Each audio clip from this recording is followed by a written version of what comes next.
तो second unit जो है हमारा वो है responsibilities of a professional manager. जो रिस्पॉन्सिबिलिटी एक किसी भी फर्म में कोई भी जैसे कि कल आपको सर ने बताया होगा कि फार्मास्यूटिकल इंडस्ट्री में सिर्फ मेडिसिन बनाने तक ही आपकी रिस्पॉन्सिबिलिटी नहीं होती। उसके बाद आपको उसको कैसे सेल करना है मार्केट में, वो एक काम होता है मैनेजर का। तो रिस्पॉन्सिबिलिटीज क्या होती हैं उस मैनेजर की, उन मेडिसिन को आगे सेल करने के लिए, और कैसे उसको मार्केट तक पहुंचाना है, किस वेंडर तक लेके जाना है, वो सारी चीजें आज हम पढ़ने की कोशिश करेंगे जितना हम कवर कर पाएंगे। तो पहला यूनिट 2 में है रिस्पॉन्सिबिलिटीज, किस किस टाइप की रिस्पॉन्सिबिलिटीज होती हैं एक प्रोफेशनल मैनेजर की।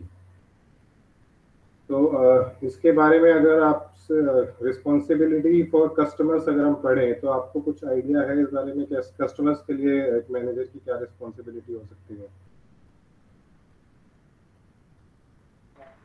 सर रिस्पॉन्स कस्टमर के लिए रिस्पॉन्सिबिलिटी मैनेजर की ये होगी, जो हम प्रोडक्ट है वो किस हिसाब से मार्केट में वो लॉन्च कर रहे हैं और किस हिसाब से वो कस्टमर को अट्रैक्ट कर रहा है और कैसे वो कस्टमर के लिए यूजफुल है उसके बारे में कस्टमर्स को बताना, उनको हम्म। कन्विंस करना ये प्रोडक्ट लेने के लिए, उनके सारे अच्छे कॉन्सिक्वेंस और सब चीजें बताना प्रोडक्ट्स को हम्म। लेके। वो सब रिस्पॉन्सिबिलिटी एक मैनेजर की होती है कि वो प्रोडक्ट को किस हिसाब से कस्टमर को दिखाता है कि ये कैसा है प्रोडक्ट, कि वो एक अच्छे प्रोडक्ट को हम उसके मार्केट में हम ला रहे हैं तो कस्टमर के लिए अच्छा रहेगा, आप इसको एक बार यूज करें, हम्म। वो चीज है। हाँ, ये जो आप बता रहे हैं ये भी कुछ हद तक मतलब बहुत हद तक ठीक है, पर ये मैनेजर जो है, मैनेजर ये आएगा रिस्पॉन्सिबिलिटीज टूवर्ड्स जो उनका डिस्ट्रीब्यूटर्स हैं और रिटेलर्स है, जिसको ये उसके अंदर आएगा जो हमारा 2.6 पॉइंट है कि आप डिस्ट्रीब्यूटर्स को और रिटेलर्स को किस हिसाब से आप ब्रीफ करते हैं अपने प्रोडक्ट के बारे में। जो रिस्पॉन्सिबिलिटी टुवर्ड्स कस्टमर है वो फिलहाल इस टॉपिक के हिसाब से ये है कि आपको किस हिसाब से अपना प्रोडक्ट डेवलप करना है, आपको सारा सब कुछ ध्यान में रखते हुए डेवलप करना है, आपको सारी चीज़ें ध्यान में रखनी होंगी क्योंकि आप एक डेवलपमेंट स्टेज पे होंगे। मैंने एज अ मैनेजर अभी आप ने वो प्रोडक्ट मार्केट में उतारा नहीं है, अभी आप सिर्फ एक डेवलपमेंट फेज में हैं। और आपको ये ध्यान में रखना होगा कि प्रोडक्ट का डिज़ाइन क्या है, प्रोडक्ट के मटेरियल उसमें क्या यूज़ हो रहे हैं, उसकी सेफ्टी क्या है, प्योरिटी क्या है, हाइजीन क्या है। अगर हम मेडिसिन की बात करें, क्योंकि फार्मास्यूटिकल मैनेजमेंट है हमारा प्रोग्राम, तो फार्मेसी में तो बहुत ही ज़्यादा ध्यान रखना पड़ता है आपको, क्योंकि आप ज़रा सी भी गलती करते हैं तो उसका बहुत बैड इफेक्ट पड़ता है। तो किसी भी इंडस्ट्री में अगर आप नॉर्मली अगर हम मैनेजर्स की बात कर रहे हैं तो कस्टमर्स के लिए आपको बहुत सारी चीज़ें ध्यान रखनी पड़ेंगी। आपको सबसे बड़ी बात है कि कॉस्ट इफेक्टिव बनाना पड़ेगा अपना प्रोडक्ट, क्योंकि अगर वो कॉस्ट इफेक्टिव नहीं होगा तो कोई भी उसको जो दूसरा आपका कॉम्पिटिटर होगा उससे लेना पसंद करेगा, जबकि बजाय आपके। तो अगर आप फॉर एग्जांपल जैसे इसमें हमने एक कार कंपनी का एक एग्जांपल लिया है अपने इस टॉपिक में, अगर आप स्क्रीन पे आपके पास भी ये बुक होगी आप देख पा रहे होंगे, तो कार कंपनी का अगर कोई मैनेजर है और उसको अपना प्रोडक्ट आपको अभी एक कंपनी में बैठकर सोचना है कि मुझे कस्टमर्स के लिए क्या करना है, तो आप एक कार कंपनी में आप डिसाइड करेंगे कि आप कौन से कलर्स ले सकते हैं। कलर्स का चूज करना उस पर डिपेंड करेगा कि आजकल मार्केट में कौन से कलर्स लोग ज़्यादा प्रेफर करते हैं कार्स को लेके। जैसे कि फॉर एग्जांपल वाइट कलर है जो फेमस है, बहुत ही फेमस है कार्स के लिए। तो ऐसी ऐसी चीजें होती हैं कि जो आपको कलर डिसाइड करना है। अब आपको कार की अपॉल्स्ट्री कैसी है, जैसे सीट्स पे कवर कौन से चाहिए, और सीट कवर के अलावा कौन सा हम स्टीरियो सिस्टम इसमें यूज करें, कंडीशनर कौन सा एयर कंडीशनर यूज करें इसमें, और लगेज स्पेस इसमें कार में कितना होना चाहिए। और ये सारी चीजें बैठ के एक बार डिसाइड की जाती हैं by the managers of the company. और उसके बाद डिसाइड किया जाता है कि ऐसे किया जाए कि इसका प्राइस भी जो आपके कॉम्पिटिटर्स हैं, क्योंकि सेम प्रोडक्ट आपके कॉम्पिटिटर्स भी बना रहे होंगे, तो जो हमारी रिस्पॉन्सिबिलिटी होगी वो ये होगी कि प्राइस उसका मिनिमम से मिनिमम हो, जो कंपनी को भी फायदा हो और जो हमारे कस्टमर्स हैं उन्हें भी फायदा हो। तो ये रिस्पॉन्सिबिलिटीज वैसे तो एंडलेस होती हैं, तो इनका ध्यान रखना पड़ता है। और गाड़ी के केस में फ्यूल एफिशिएंसी होगी, अवेलेबिलिटी ऑफ स्पेयर पार्ट्स हो गए, सर्विसिंग होगी, बहुत सारी चीज़ें हो जाती हैं जो इसमें बताई गई है हमारे इस वाले टॉपिक में। और हमारी इंडियन कंपनीज हैं जैसे मारुति है, वो दो टाइप की कार्स बनाती है, एक इकोनॉमिकल कस्टमर्स के लिए बनाती है और एक पॉश कस्टमर्स के लिए बनाती है, डिलक्स कस्टमर्स के लिए बनाती है। तो मैनेजर को डिसाइड करना पड़ता है कि आप किस सेगमेंट ऑफ सोसाइटी को टारगेट कर रहे हैं, और उसी हिसाब से आपको उस कस्टमर्स के लिए अपनी गाड़ी बनानी पड़ती है। जैसे हमने इसमें गाड़ी का लिया था, कोई भी अगर हम इंडियन मार्केट की बात करें, गाड़ी हो, बाइसाइकिल हो, कोई भी स्विंग मशीन हो, कुछ भी हो, नॉर्मल से नॉर्मल कोई भी प्रोडक्ट हो, क्योंकि इंडिया एक अभी डेवलपिंग नेशन है, तो हमारे जितने भी हमारे मोस्टली 75-80% हमारा नॉर्मल मिडिल क्लास ही है हमारे यहाँ। तो मिडिल क्लास हमेशा ये सोचता है कि जो भी वो चीज़ एक बार खरीद रहा है तो वो कम से कम ड्यूरेबल हो और वो थोड़ा टाइम निकाले। अगर वो टाइम निकालती है तो उन्हें बार बार वो प्रोडक्ट खरीदना नहीं पड़ता है, चाहे छोटी से छोटी चीज़ हो, एयर कंडीशनर, टाइप राइटर, कोई भी चीज़ हो, क्लोथ्स हो थोड़ा, तो कोई भी चीज़ हो, कोई बड़ी चीज़ हो, तो एक्सपेक्ट करते हैं, अगर एक कोई वॉशिंग मशीन है तो कोई भी कस्टमर एक्सपेक्ट करता है इंडिया में स्पेशली कि वो 10 से 15 ईयर्स निकालते, जिससे उन्हें बार बार वो चीज़ दोबारा से ना लेनी पड़ती। बीइंग अ मिडिल क्लास, अगर हम मिडिल क्लास को ही टारगेट कर रहे हैं, मोस्टली हमारा जो पॉपुलेशन है मिडिल क्लास है, तो ये सारी चीज़ें मैनेजर को देखनी पड़ती हैं, डिसाइड करनी पड़ती हैं कि वो इतना कॉस्ट इफेक्टिव होने के साथ साथ ड्यूरेबल भी हो, इतना ड्यूरेबल हो कि वो कस्टमर्स की एक्सपेक्टेशंस को मीट कर पाए। अगर हम इसी चीज़ को अगर हम डेवलप्ड नेशंस के उसमें लें, कॉन्टेक्स्ट में लें, तो डेवलप्ड नेशन में ऐसा नहीं होता है। अगर आप किसी भी डेवलप्ड नेशन को लेंगे तो बहुत सारे आपके ऐसे कस्टमर होंगे जो आपके अगर प्रोडक्ट सिर्फ शौक के लिए लेते हैं, और शौक के लिए लेने के बाद जब उनका मन भर जाता है तो 1-2 साल, चाहे वो खराब हो चाहे ना हो, वो 1-2 साल बाद उसको रिप्लेस कर देते हैं। तो वहाँ मैनेजर की रिस्पॉन्सिबिलिटी डिफरेंट होती है। अगर हम इंडिया के पर्सपेक्टिव में देखें तो मैनेजर की रिस्पॉन्सिबिलिटी डिफरेंट है। तो हर जगह के हिसाब से भी मैनेजर की जो रिस्पॉन्सिबिलिटी है कस्टमर्स के लिए वो भी वेरी करती है, देश अपनी कंट्री और दूसरी कंट्री के हिसाब से, और आप किन कस्टमर्स को टारगेट कर रहे हैं उसके हिसाब से। So it is a responsibility of manager to provide the right match of quality and price. The relationship of equity and price is very important.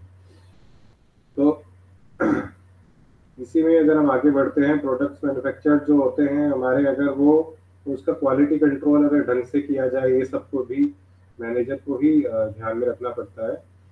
क्योंकि अगर क्वालिटी कंट्रोल और ओके टेस्टेड वो नहीं होगा प्रोडक्ट, तो आपको वो प्रोडक्ट बार बार market में जाने के बाद कस्टमर्स को परेशान करेगा, और कस्टमर्स अगर एक बार परेशान होंगे तो वो आपकी कंपनी को डिस्कार्ड कर देंगे, वो किसी आपके कॉम्पिटिटर के पास चले जाएंगे। तो बहुत सारी रिस्पॉन्सिबिलिटी होती है। एक रिस्पॉन्सिबिलिटी ये होती है कि आपको गवर्नमेंट के लिए, जैसे आपका कोई भी प्रोडक्ट है, आपको उसके लिए गवर्नमेंट की अप्रूवल लेनी पड़ती है, ISI सर्टिफिकेशन लेनी पड़ती है, और बहुत सारी टाइप की सर्टिफिकेशंस होती हैं जो आपको लेनी होती हैं।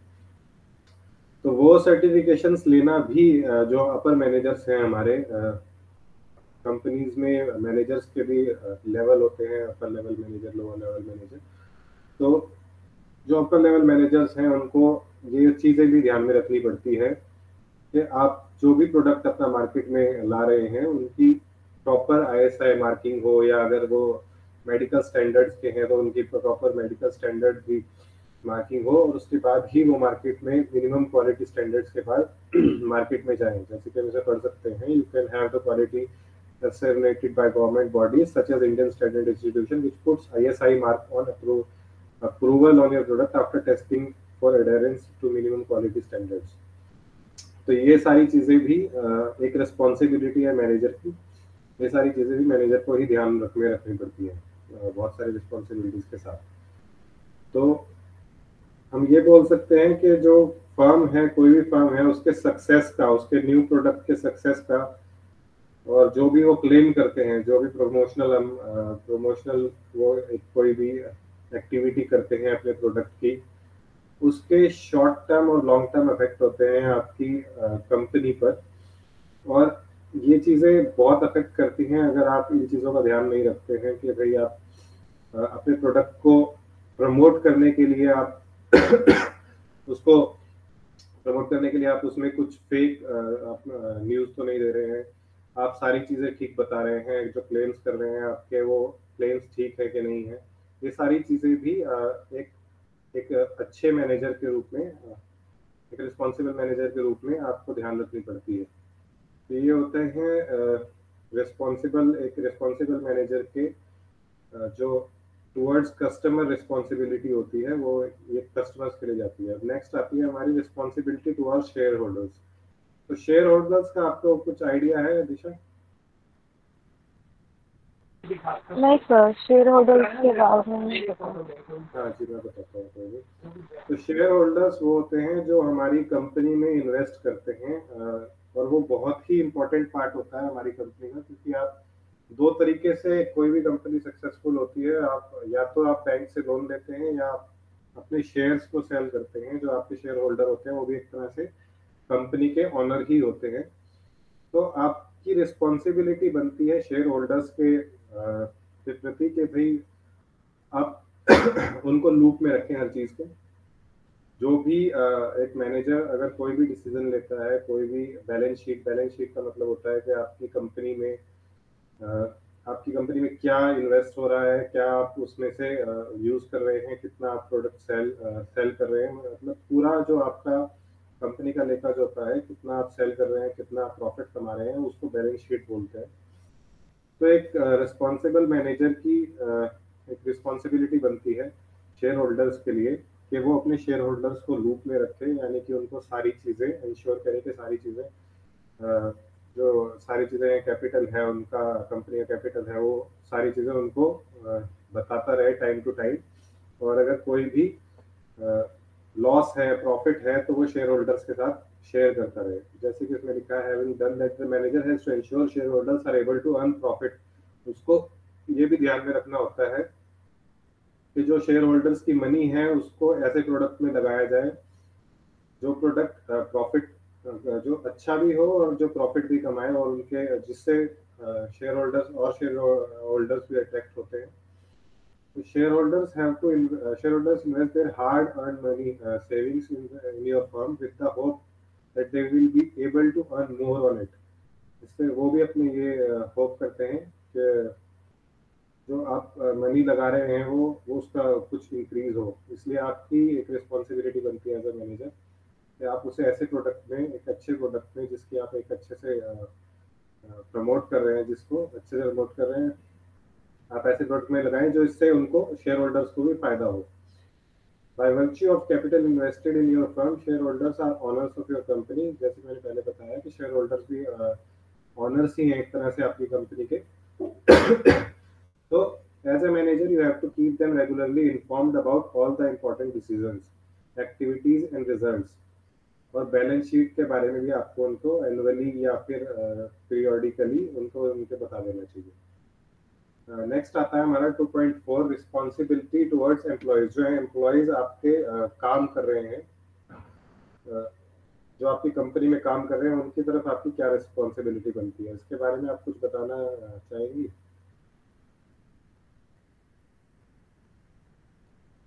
सर, रिस्पॉन्सिबिलिटी तो उनके अगेंस्ट एम्प्लॉइज की यही होगी कि वो जो एम्प्लॉयज है उनके काम को लेकर कि उनको हर तरह की एनवायरनमेंट उनको अच्छा मिले, ताकि वो अच्छे से प्रोडक्ट पे काम कर सके। उनकी जो प्रोडक्ट के बारे में उनको ज़्यादा से ज़्यादा नॉलेज हो, ताकि वो अच्छे से ग्रोथ कर सके। एम्प्लॉयज को टाइम टू टाइम उनकी सैलरी, सब कुछ चीज़ें उनको अवेलेबल मिलती रहे, ताकि उनको प्रोडक्ट को बनाने में अच्छा मन लगे और ये सब चीज़ें। हाँ, मोटा मोटा यही है। तो जैसे कि आपने बताया, ये बिल्कुल ठीक है। आप एक मैनेजर को ये इंश्योर करना होता है कि आपके जो हार्ड वर्किंग या जितने भी एम्प्लॉयज है, पहले तो आपको एज ए मैनेजर आपको आइडेंटिफाई करना पड़ता है कि कौन से एम्प्लॉयज आपके किस काम के लिए सुटेबल है। तो क्योंकि आप ऐसा नहीं कर सकते कि आप सारे एम्प्लॉयज को एक तरह से देखें और आप किसी भी एम्प्लॉय को बोले कि आप ये काम कर लीजिए, आप वो काम कर लीजिए। सारे एम्प्लॉयज एक जैसा काम नहीं कर सकते, सब एम्प्लॉयज की अपनी अपनी एबिलिटी होती है। तो एज अ सीनियर मैनेजर आपको अपने जूनियर मैनेजर्स को इंस्ट्रक्ट करना होता है कि वो जो उनकी टीम है, जैसे किसी भी एक जूनियर मैनेजर की 10 लोगों की टीम है, 12 लोगों की टीम है, तो आपको इंश्योर करना है कि आपको सबका सबका जो बिहेवियर है, जो जिस हिसाब से आपने उनको रिक्रूट किया है, सबसे पहले तो आपको उनको देखना पड़ेगा कि वो किस काम को हैंडल कर सकते हैं। फिर आपको स्क्रूटनाइज करना पड़ेगा कि कौन सा काम आपको किसको देना है, जिससे कि क्योंकि अगर कोई काम कोई एक पर्सन एक काम को बहुत अच्छा कर सकता है, अगर आप उसको वही काम प्रोवाइड करेंगे तो आपकी कंपनी की एफिशिएंसी बढ़ेगी। अगर आप अल्टरनेट कोई भी एग्जांपल आप ले लीजिए कि अगर कोई क्रिकेटर है कोई और आप उसको गाना गाने को बोलेंगे तो वो उतना अच्छा काम नहीं कर पाएगा। पर अगर उसका जो टैलेंट है वो क्रिकेट है और आप उसको क्रिकेट ही खिलाएंगे तो बहुत अच्छा खेलेगा और उसमें वो एफिशिएंसी प्रोवाइड करेगा। तो वही सेम चीज़ जाती है, आपको पहले आइडेंटिफाई करना पड़ेगा अपने 10 या 12 लोगों की टीम में से, जूनियर मैनेजर को किसी को भी, कौन सा पर्सन है, जो कौन सा एम्प्लॉय है जो ये काम कोई एक काम कर सकता है, कौन सा दूसरा काम कर सकता है, और उस हिसाब से आइडेंटिफाई करके पहले तो काम डिवाइड करना पड़ेगा। सबसे पहले रिस्पॉन्सिबिलिटी तो ये बनती है जिससे एम्प्लॉयज अच्छा काम करें और अपनी भी ग्रोथ हो और कंपनी की भी ग्रोथ हो। फिर दूसरा, जैसे कि आपने बताया कि उनकी बहुत सारी चीज़ों का ध्यान रखना पड़ेगा, जैसे कि सैलरी सैलरी बहुत इंपॉर्टेंट पार्ट होता है किसी भी मैनेजर का, किसी भी एम्प्लॉय का, क्योंकि उसी के लिए सब काम करते हैं। तो उनकी सैलरीज जो हैं वो टाइम पे जाएं, उनके जो प्रोविडेंट फंड है, उनकी ग्रेचुइटी है, इंश्योरेंस है, बोनस है। बहुत सी फर्म्स ऐसी हैं जो फेस्टिवल्स पर बोनस प्रोवाइड करती हैं। तो ये सारी चीज़ें बहुत अफेक्ट करती हैं एक एम्प्लॉय के, क्योंकि एज जैसे हमने पहले कहा, हम एक डेवलपिंग नेशन है। सैलरीज बोनस ये चीज़ें बहुत अफेक्ट करती हैं आपका जो आपका काम करने का तरीका है। अगर आप फॉर एग्जांपल कोई भी कंपनी लेंगे, उसमें आपको टाइम पे सैलरी नहीं मिल रही है तो आपका काम करने में मन नहीं लगेगा। तो इंश्योर करना है कि आपकी सैलरी, इंश्योरेंस, बोनस एक्सेट्रा, अगर ये सारी चीज़ें टाइम पे मिलती रहेंगी, वो तो काम करने में एफिशिएंसी बहुत अच्छी आएगी। ये सारी चीज़ें एक रिस्पॉन्सिबिलिटी होती है मैनेजर की। अब ये अगर हम सैलरी और इन वेजेस को सबको साइड में भी छोड़ दें तो उसके बाद भी यहीं पे ख़त्म नहीं हो जाता है, और भी रिस्पॉन्सिबिलिटीज होती हैं, जैसे कि एक एम्प्लॉय की सेफ्टी। अगर कोई आपके यहाँ फीमेल एम्प्लॉयज भी हैं, आपके यहाँ मेल एम्प्लॉयज भी हैं, तो आपको इंश्योर करना है कि आप अगर शिफ्ट्स में काम कर रहे हैं तो नाइट शिफ्ट्स में फीमेल एम्प्लॉयज को कम रखें, मेल्स एम्प्लॉयज को ज़्यादा रखें। तो ये सारी चीज़ें भी बहुत सारी ध्यान में रखनी पड़ती हैं जिससे कि एक सेफ एनवायरनमेंट रहे, हेल्दी एनवायरनमेंट रहे। अगर कोई भी the context and importance of these facilities will vary from one organization to another। ये एक ऑर्गेनाइजेशन से अनदर में ये चेंज होता है कॉन्टेक्स्ट, क्योंकि अगर आपकी कोई ऑर्गेनाइजेशन 30 एम्प्लॉयज की है तो उसमें आपको एक full fledged first aid room provide करना होगा। अगर आप फर्स्ट एड बॉक्स में मिनिमम एक्सेसरीज प्रोवाइड करनी होगी, क्योंकि आप किसी भी फर्म में कोई भी एक्सीडेंट होने में टाइम नहीं लगता है, कोई भी एक्सीडेंट हो सकता है। तो आपके पास एक फर्स्ट एड बॉक्स या फर्स्ट एड एनवायरनमेंट होना चाहिए। 30 से ज़्यादा एम्प्लॉयज वाली कंपनी में तो एसेंशियल है, रिक्वायरमेंट, एसेंशियल रिक्वायरमेंट है। तो ये सारी चीज़ें भी एक मैनेजर, एक एफिशिएंट मैनेजर को ध्यान में रखनी पड़ती है। अब इसमें आगे instrumentation limited, Tata iron and steel company, Hindustan machine tools have developed beautiful township in Kota, Jamshedpur and Mangalore respectively with the best possible facilities, amenities and benefit of their employees। फिर द कंपनी, जैसे कि ये इन्होंने टाटा का एग्जांपल दिया है। टाटा का एक बहुत ही टाटा सिटी नाम से ही जाना जाता है। जमशेदपुर को टाटा सिटी बोलते हैं क्योंकि वो सारा टाटा ने ही डेवलप किया है। उस टाटा ने डेवलप, जो टाटा आयरन ने वो इसलिए डेवलप किया है जिससे सारी फैसिलिटीज उनके एम्प्लॉयज को वहीं पे ही मिल जाए, वहीं पे ही हॉस्पिटल है, वहीं पे ही सारी एमिनिटीज हैं और सारी चीज़ें उनके एम्प्लॉयज़ को आसपास ही मिल जाती है। तो ये एक बहुत ही अच्छा एग्जांपल है टाटा जैसी बड़ी कंपनी का, कि उनका अपने एम्प्लॉयज़ की तरफ कितना अच्छा कितने रिस्पॉन्सिबल हैं वो, कि उन्होंने एक पूरी सिटी तैयार कर दी है जिसमें एक उनके एम्प्लॉयज़ बड़े सेफली और काम कर सकते हैं। इसमें एक रतन टाटा का, JRD टाटा का, सॉरी, एक थॉट भी इसमें बताया गया है। ये बड़ा अच्छा थॉट है, इसको मैं कोट करता हूँ। What are the main causes of our difficulties with our workmen, ये क्वेश्चन पूछा उन्होंने। In many respects, we have treated our employees exceptionally well. Our rates of pay and bonuses, our hours of work and conditions of service, the accommodation, amenities and medical care we have provided for them, medical care की जिसकी हम बात कर रहे थे, and their families, etc., exceeded what any other company in India had done for its employees normally. Therefore, it would be reasonable. इसमें ये बोल रहे हैं कि हमने अपनी कंपनी के जो एम्प्लॉयज हैं उन्हें एक्सेप्शनली वेल ट्रीट किया है, उनकी फैमिलीज तक को हमने मेडिकल ट्रीटमेंट प्रोवाइड किया है, जो यूजुअली एक गवर्नमेंट फॉर्म में दिया जाता है मेडिकल ट्रीटमेंट, वो टाटाज ने अपनी कंपनी में भी अपने एम्प्लॉयज को और अपने उनकी फैमिलीज को दिया है। तो ये बहुत ही अच्छा एक इनिशिएटिव है और टाटा का एक बहुत अच्छा एग्जाम्पल है कि वो अपने एम्प्लॉयज को कैसे ट्रीट करते हैं। तो speaking about the importance of human level personal contact with employees JRD Tata, उन्होंने एक और बात की, one of the inherent drawbacks of modern industry with its large and concentrated labor forces is difficulty of maintaining personal touch। ये बहुत ही अच्छा point है जो पर्सनल टच वाला इन्होंने बताया है।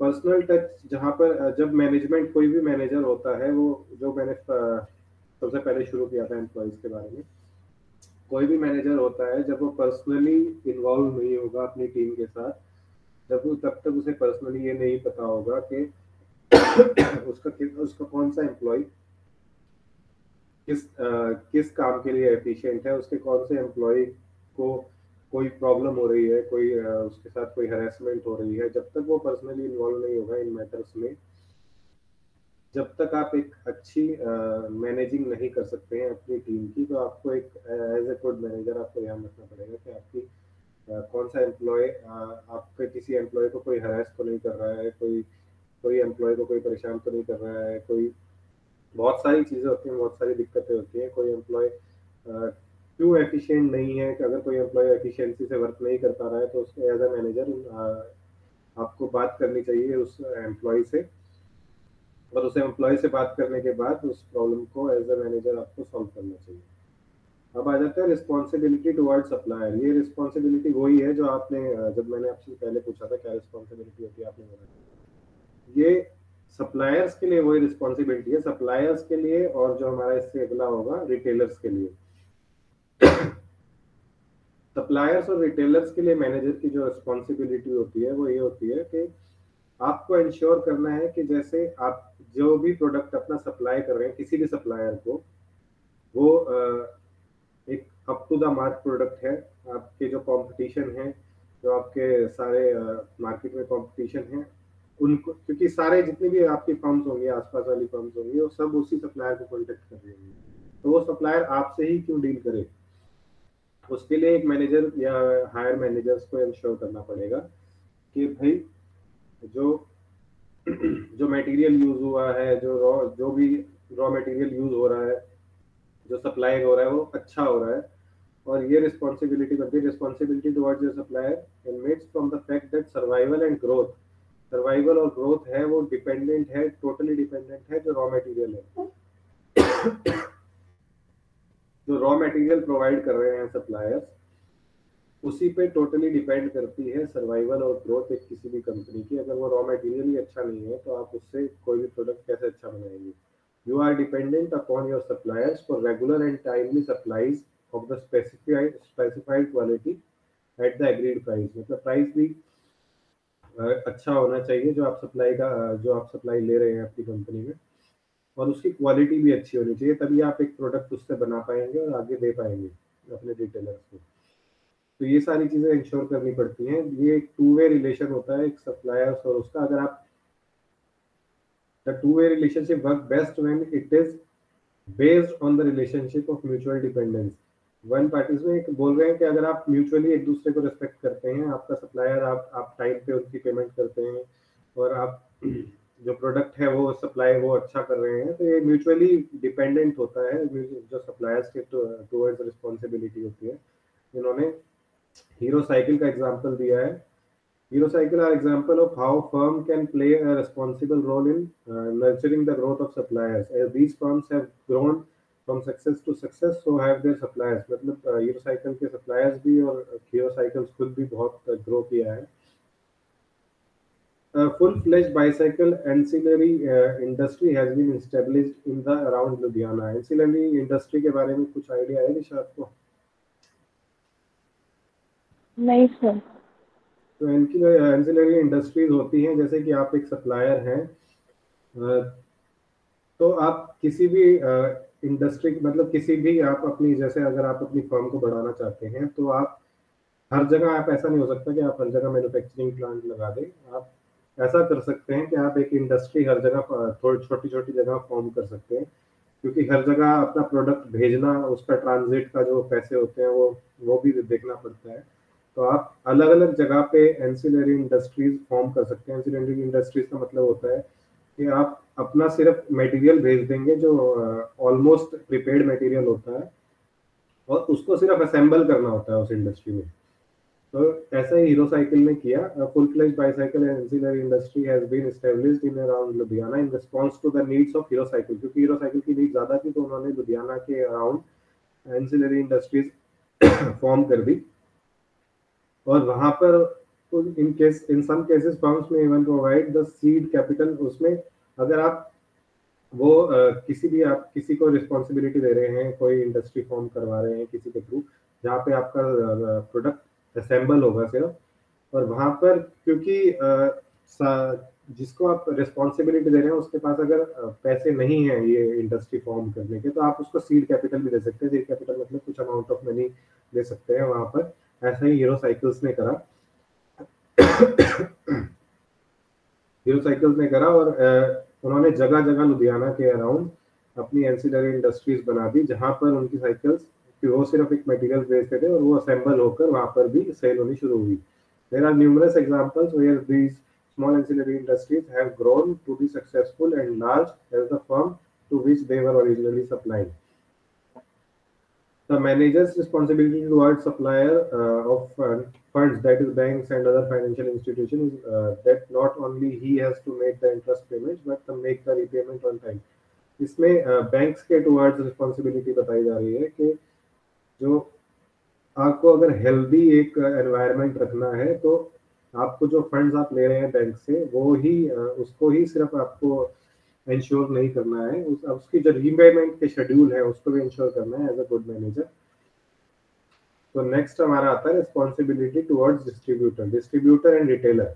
डिस्ट्रीब्यूटर एंड रिटेलर, जैसे आपसे पहले आपने बताया था, वही होते हैं जो मेन आपका फेस होता है मार्केट में, वो होता है डिस्ट्रीब्यूटर और रिटेलर्स का, जो आपका प्रोडक्ट एक कस्टमर तक लेकर जाते हैं। तो कोई भी प्रोडक्ट आपका है, आप उसको मैन्युफैक्चर कर सकते हैं, उसका रॉ मटेरियल ले सकते हैं, उसको असेंबल कर सकते हैं, पर at the end of the day उसको जो सेल करेगा वो एक रिटेलर होगा, और उसको रिटेलर्स तक पहुंचाने वाला एक डिस्ट्रीब्यूटर होगा।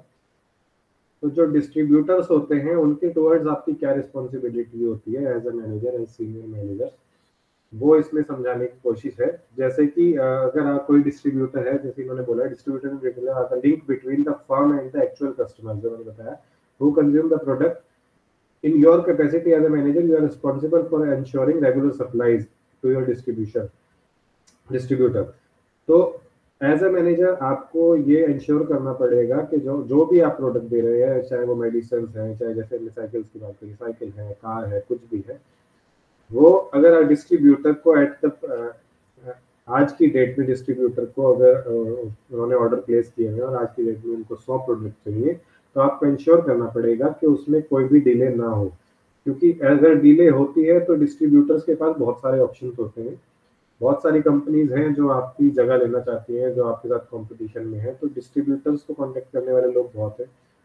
तो आपको एज अ मैनेजर ये सब ध्यान में रखना पड़ेगा कि आपको जो सप्लाई है वो रेगुलर सप्लाई हो, डिस्ट्रीब्यूटर को जो टाइमली सप्लाई मिलती रहे, जिससे persistent delay in processing and supplying distributor order can lead to a situation where the distributor eventually loses interest in your product।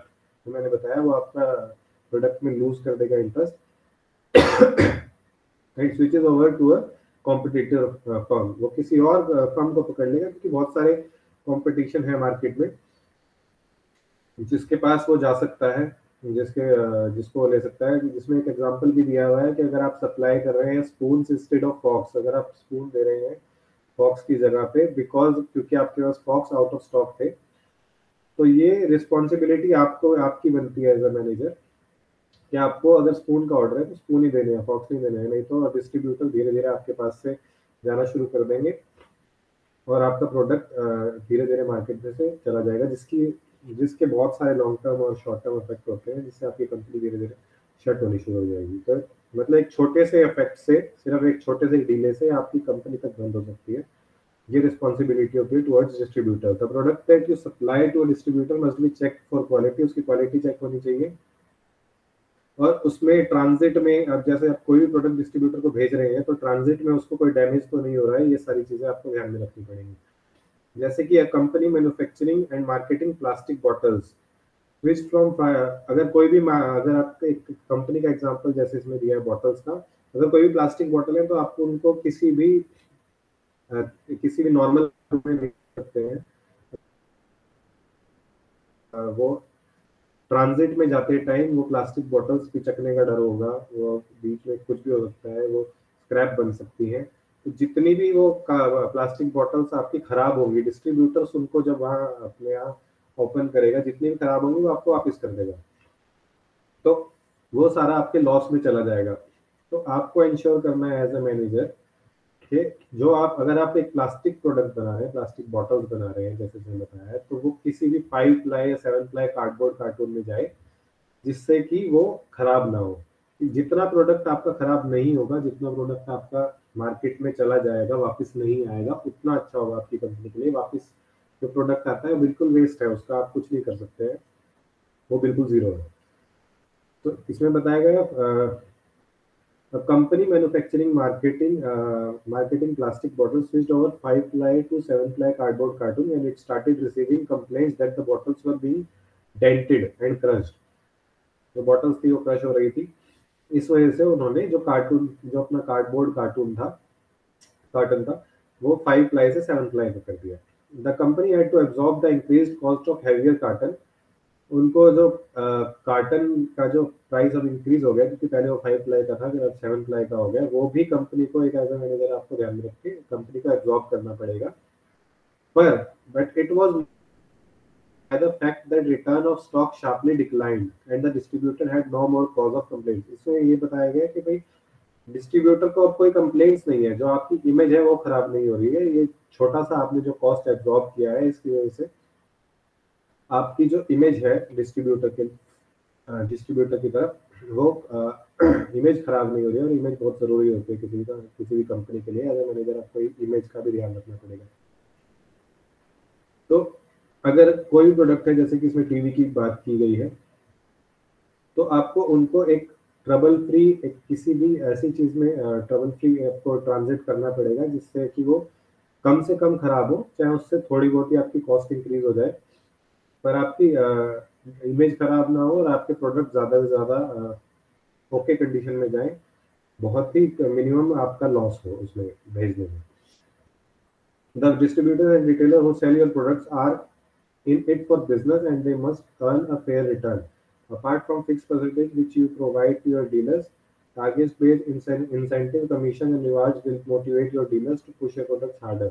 तो आपको एज ए मैनेजर एक ये भी ध्यान में रखना है कि आपके जो रिटेलर्स और डिस्ट्रीब्यूटर्स हैं वो at the end of the day अपने प्रॉफिट के लिए हैं वहाँ पर। तो आपको उन्हें टाइम टू टाइम अच्छे ऑफर्स देकर, उनको सपोर्ट देकर, किसी भी तरह की सपोर्ट हो, अगर वो किसी तरह प्रमोट कर रहा है कोई रिटेलर अपने प्रोडक्ट को, तो उसकी प्रमोशन कॉस्ट जो है उसको ध्यान में रखते हुए हर चीज का आपको एट द एंड आपको उनके साथ बैठकर उन पॉइंट्स को डिस्कस करना होगा कि आपका कितना खर्चा आ रहा है किसी भी चीज में, हमारे प्रोडक्ट को प्रमोट करने में कितना खर्चा आ रहा है, और उनको एक अच्छा खासा आपको एक बिजनेस देना होगा, एक अच्छा खासा प्रॉफिट देना होगा, क्योंकि इसी के लिए वो मार्केट में बैठे हैं। तो 2.7 पे चलते हैं। हमारा डिस्ट्रीब्यूटर्स और रिटेलर्स की जब रिस्पॉन्सिबिलिटी यहीं तक था। Responsibility towards industry and competition, इसका कुछ आइडिया है? नहीं सर, मेरे लिए सब्जेक्ट बिल्कुल न्यू है। अच्छा, मैनेजमेंट आपका सब्जेक्ट नहीं होगा, आपका फार्मेसी होगा। हाँ जी ठीक है, सर। मैं बताता हूँ। Responsibility towards industry and competition वही है जो हम शुरू में बात कर रहे थे। ये बहुत ही नॉर्मल सा एक जो एक लेमैन भी समझ सकता है, तो आप समझ पाएंगे। एक नॉर्मल सी बात है कि अगर आप किसी भी मार्केट में है तो आपको सबसे पहले ध्यान रखना पड़ेगा कि आपके जो जो साथ वाली इंडस्ट्रीज हैं, क्योंकि एक ही चीज को बनाने वाली 10 इंडस्ट्रीज अवेलेबल हैं, 10 से ज्यादा इंडस्ट्रीज अवेलेबल हैं। तो आपको ये ध्यान रखना पड़ेगा एज अ मैनेजर कि जो आपका कंपटीशन है और इंडस्ट्रीज है साथ वाली, वो इस टाइम पर क्या कर रही हैं, वो कैसा प्रोडक्ट बना रही हैं, और क्या प्रोडक्ट की कॉस्ट है, क्या है, वो सारी चीजें आपको ध्यान में रखनी पड़ेगी। ये आएगा इसमें responsibility towards industry and competition में। तो इसमें चलते हैं, आगे पढ़ते हैं। Other firms within the industry are your competitors, जैसे मैंने बताया, in the market place, but are your associates when you are you have to lobby for or represent an industry, and not as a individual firms. Most individuals have their own associations at the local, regional, national, international level. The objectives of organizing such bodies are to protect and promote their interests of the industry, seek concession from government and represent against any discrimination, and provide a forum for sharing, disseminating information on the latest technological and marketing trends। इसमें ये बताया जा रहा है कि आपके competitors हैं, या कई बार ऐसा होता है कि आपकी खुद की फर्म्स होती हैं जो आप बहुत सारी फर्म्स ऐसी हैं आज की डेट में भी, जो अपने प्रोडक्ट को प्रमोट करने के लिए अपनी ही छोटी छोटी फर्म्स, उसी उसी तरह के प्रोडक्ट्स के लिए छोटी छोटी फर्म्स खोल देते हैं, जिससे कि वो अपने प्रोडक्ट को अच्छा दिखा सके। और यही चीजें ध्यान में रखनी पड़ती हैं एज अ मैनेजर आपको कि भाई कौन क्या कर रहा है अपनी मार्केट में। आपकी जो साथ वाली जो इंडस्ट्रीज हैं, जो आपके साथ वाले कॉम्पिटिटर्स हैं, वो कॉम्पिटिटर्स ही हैं, एसोसिएट्स भी हैं। उनका एसोसिएट ऐसे हैं कि वो आपको हेल्प करेंगे। आप जब मार्केट में जब वो कुछ नया डेवलप करेंगे तो आपको हेल्प करेंगे कि आप भी कुछ उसी के अकॉर्डिंग नया डेवलप करें। As a manager it is your responsibility to register your firm as a member of your industry association and comply with all the rules and regulation। कोई भी इंडस्ट्री होती है किसी भी प्रोडक्ट की, तो एक इंडस्ट्री एसोसिएशन बन जाती है। इंडस्ट्री एसोसिएशन वो होती है, जैसे आप कोई पेपर मिल है, तो अगर आप एक ही एरिया में या पूरे इंडिया में या किसी स्टेट की बात करें, अगर पेपर मिल की काफी सारी इंडस्ट्रीज हैं, तो वहां पर आपको एक एक वो रेगुलेशन बन जाती है, रूल्स एंड रेगुलेशन बन जाते हैं कि आपको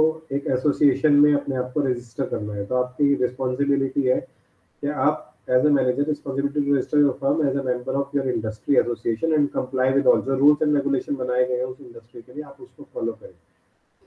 The information which you provide to your association must be correct so that the association can represent a true picture। As a manager आपको अपनी जो आपके जो हेड है उनको एक ट्रू पिक्चर देनी होगी कि ये इस टाइम पर ये चल रहा है, जिससे कि आपके जो हेड हैं वो अगर रिप्रेजेंट करते हैं किसी भी एसोसिएशन में अपनी इंडस्ट्री को, तो एक ट्रू इन्फॉर्मेशन जाए, कोई फेक इन्फॉर्मेशन ना जाए। तो ये आपकी रिस्पॉन्सिबिलिटी बनती है towards your industry and competition.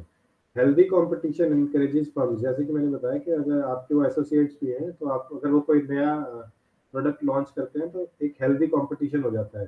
Healthy competition encourages firms to improve their performance and nurtures progress, and it is the responsibility of each firm to ensure that the competition it indulges in is fair and ethical।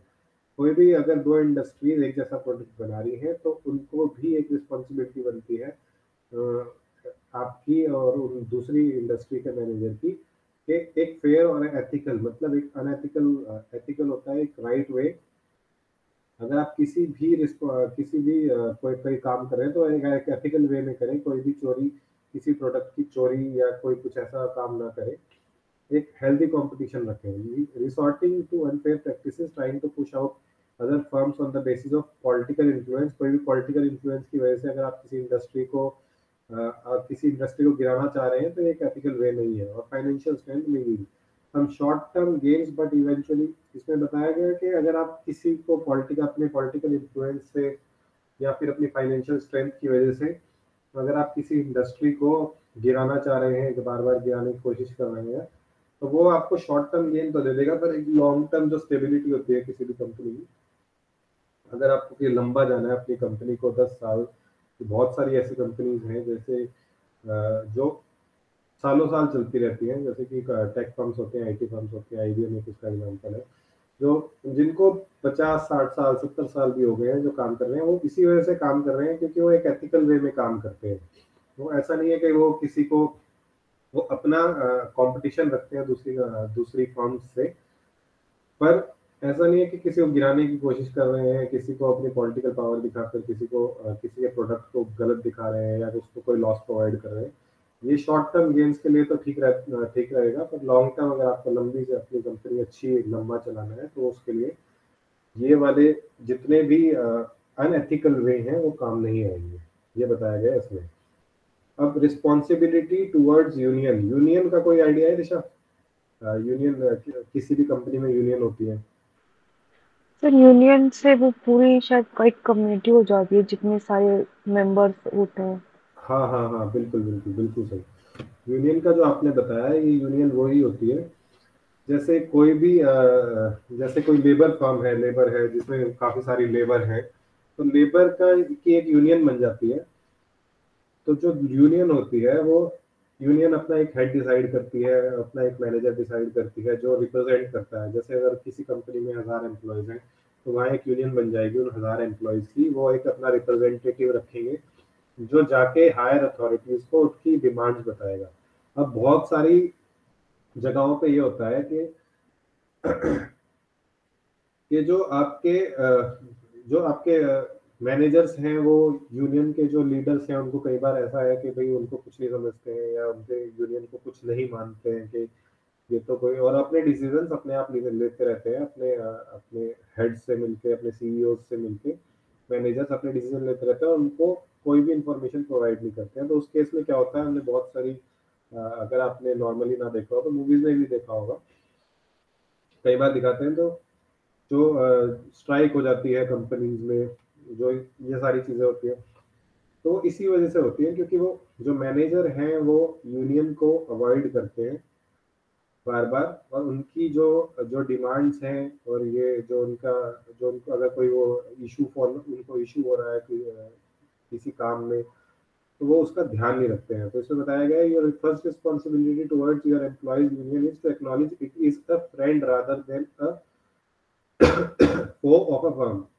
मतलब union आपकी friend है, वो आपकी दुश्मन नहीं है। Most problems with unions arise because of assumption of the managers that unions have no constructive contribution। वही जो मैंने बताया, क्योंकि मैनेजर्स अज्यूम कर लेते हैं पहले से ही कि यूनियन का कोई अस्तित्व नहीं है, उसका कोई कंस्ट्रक्टिव कंट्रीब्यूशन नहीं है।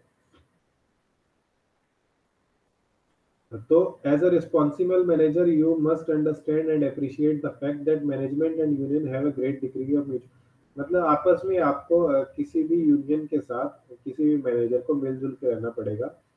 उनकी ऐसा नहीं है कि आप उनकी सारी डिमांड्स मानते जाएंगे जो भी वो बोल रहे हैं, पर जो यूनियन है अगर वो आपको डिमांड, आपके पास कोई ऐसी डिमांड रखती है एज अ मैनेजर, आपके पास कोई ऐसी डिमांड रखती है जो आप जिसको आप नहीं मान सकते एज अ कंपनी, वो प्रॉफिटेबल नहीं है। अगर वो कहते हैं हमारी वेजेस बहुत ज्यादा बढ़ा दीजिए, 30% बढ़ा दीजिए, नहीं तो हम काम नहीं है, तो आपको उनको ऐसे, अगर आप सीधा सीधा एज अ मैनेजर अगर आप सोच के देखें, अगर आप सीधा सीधा मना कर देंगे कि नहीं हम कुछ नहीं कर सकते इसमें, यूनियन के हेड को आप सीधा सीधा मना कर देंगे हम कुछ नहीं कर सकते, तो उससे सिचुएशन और वर्स हो जाएगी, उससे सिचुएशन ठीक नहीं होगी। तो एज अ मैनेजर आपको, अगर आपके पास फॉर एग्जांपल सैलरी का ही कोई इशू, यूनियन का कोई हेड, यूनियन का जो उनका रिप्रेजेंटेटिव है वो सैलरी का इशू लेके आता है, जैसे कि हम मोस्टली देखते हैं सैलरी का इशू लेके आता है, तो आप उसको स्ट्रेट अवे मना नहीं कर सकते। पहले तो आपको उसकी जो वो यूनियन का है, जो रिप्रेजेंटेटिव है, वो जो भी प्रपोजल लेकर आ रहा है, पहले तो आपको उसको प्रपोजल को पूरी अच्छी तरह स्टडी करना चाहिए।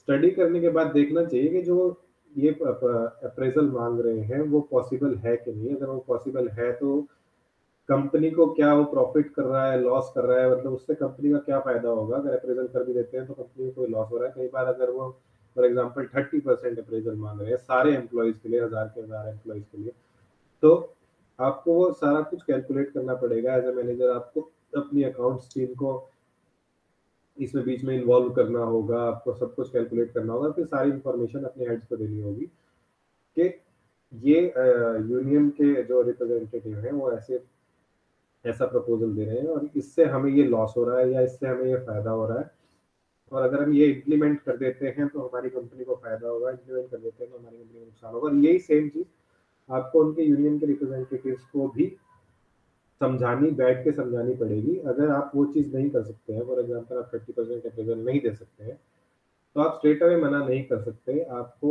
उनके साथ ऑन द टेबल बैठ के उनको समझाना होगा कि आप भी इसी कंपनी के एम्प्लॉय हैं, आप एक फैमिली, हम सारे एक फैमिली हैं, और अगर हम 30% इंक्रीमेंट दे देते हैं, अगर सैलरी वाला एग्जाम्पल ही लें तो हमारी कंपनी को इस तरह से लॉस हो रहा है। आप उनके रिप्रेजेंटेटिव को समझाएं उनको अच्छे से, ये आपकी रिस्पॉन्सिबिलिटी बनती है, आप स्ट्रेट अवे उनको मना नहीं कर सकते। Union represent the collective strength.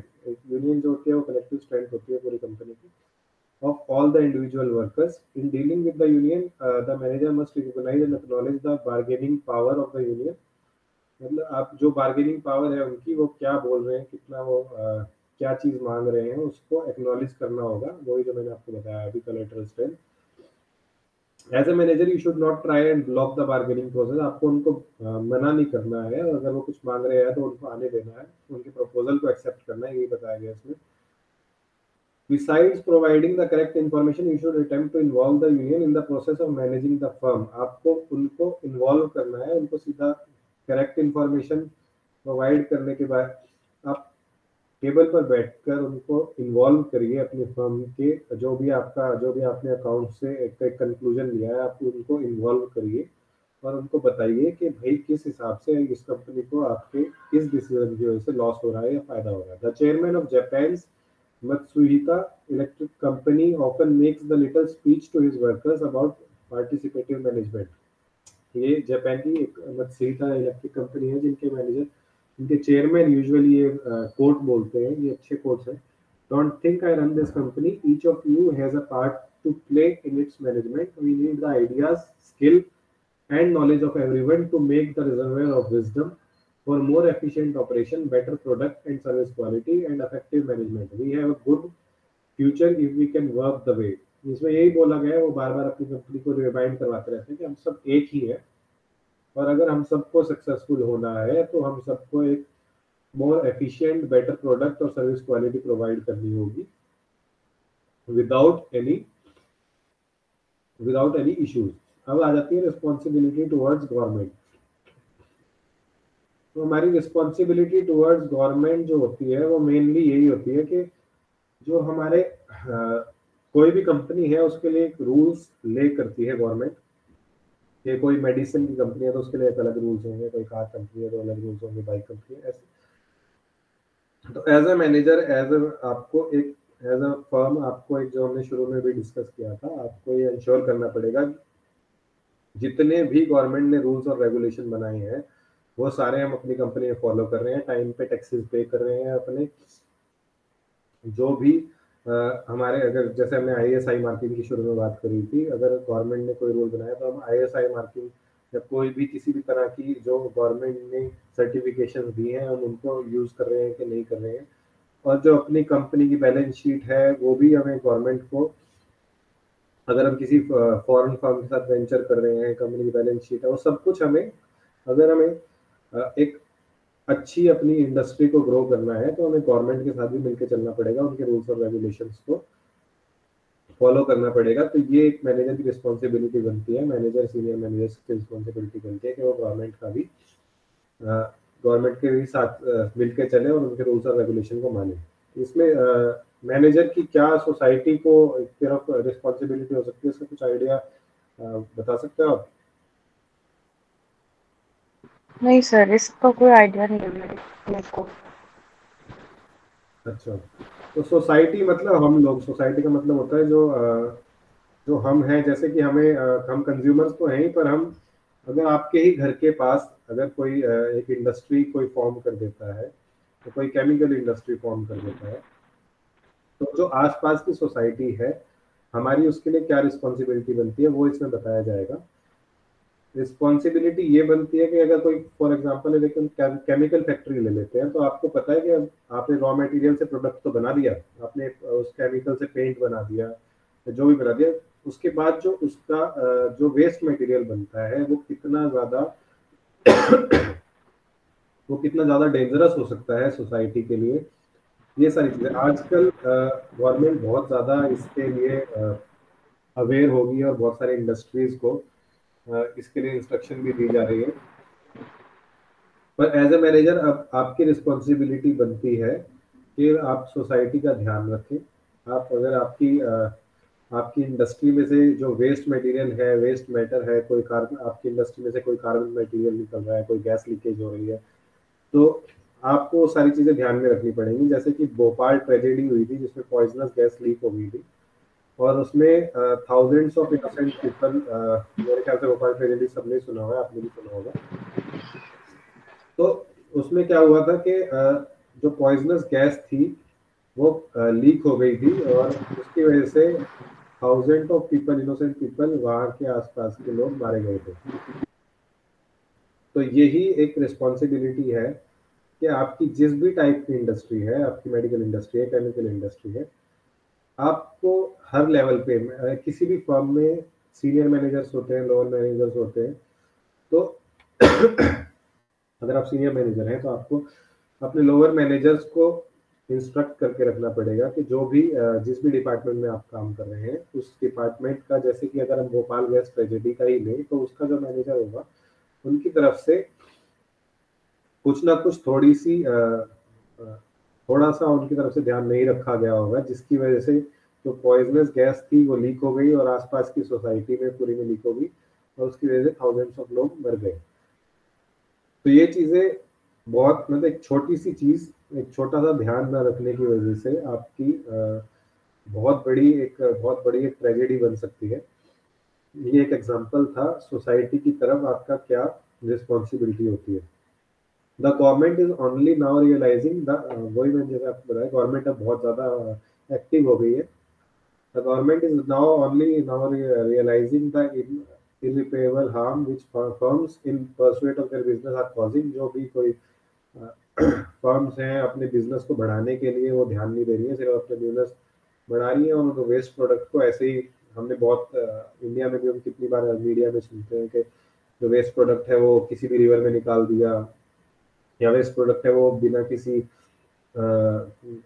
बिल्कुल सोसाइटी के बीच में आपकी इंडस्ट्री और जो स्मोक है पूरा इंडस्ट्री का, वो सारा आपकी एयर में जा रहा है, मिक्स हो रहा है। तो गवर्नमेंट ने बहुत ज़्यादा इसके ऊपर एक्शन लेना शुरू कर दिया है। गवर्नमेंट ने अब बहुत नए रूल्स एंड रेगुलेशन बनाए हैं, जिसमें आप जो इंडस्ट्री है, अगर आपकी कोई ऐसी इंडस्ट्री है जिसमें आपका स्मोक निकलता है जो बहुत पॉइजनस हो सकता है, तो आपको वो इंडस्ट्री आप सोसाइटी के बीच में नहीं बना सकते। तो एज ए मैनेजर आपको ये सारी चीज़ें ध्यान में रखनी पड़ती है कि आप, गवर्नमेंट ने क्या रूल्स ले करे हैं, आप क्या उन पे एक्शन ले सकते हैं। जैसे कि इसमें बताया गया था, pattern and extent of rainfall is changing. ये वही है जो हम आज तक ध्यान नहीं दे रहे थे, कोई भी इंडस्ट्री ध्यान नहीं दे रही थी, उसकी वजह से जो रेनफॉल का जो पैटर्न है वो भी चेंज हो गया है। पहले आपने भी सुना होगा अपने घर में कि रेन बहुत ज़्यादा हुआ करती थी, इस टाइम पे हुआ करती थी, आजकल चेंज हो गया है। तो ये सब इसी वजह से हो रहा है क्योंकि इंडस्ट्रीज ने लगातार अफेक्ट किया हमारे इन्वायरमेंट को, वेस्ट प्रोडक्ट अपना निकालते रहे और उसके बाद ध्यान नहीं दिया। उसकी वजह से क्या हुआ, हमारी एनवायरनमेंट को बहुत ज़्यादा हिंडर हुआ, बहुत ज़्यादा डिस्ट्रॉय हुई हमारी एनवायरनमेंट। और आज ग्लोबल वार्मिंग और जो भी ये सारी सिचुएशन आ रही है, रेन जो कभी हो रही है कभी नहीं हो रही है, कभी बहुत ही ज़्यादा हो रही है, जो पैटर्न है वो चेंज हो गया है, जिसकी वजह से बार बार फ्लड्स भी आ रहे हैं। आजकल भी न्यूज़ में आप देख रहे होंगे फ्लड्स आ रखे हैं। The pattern and extent of rainfall is changing leading to frequent droughts.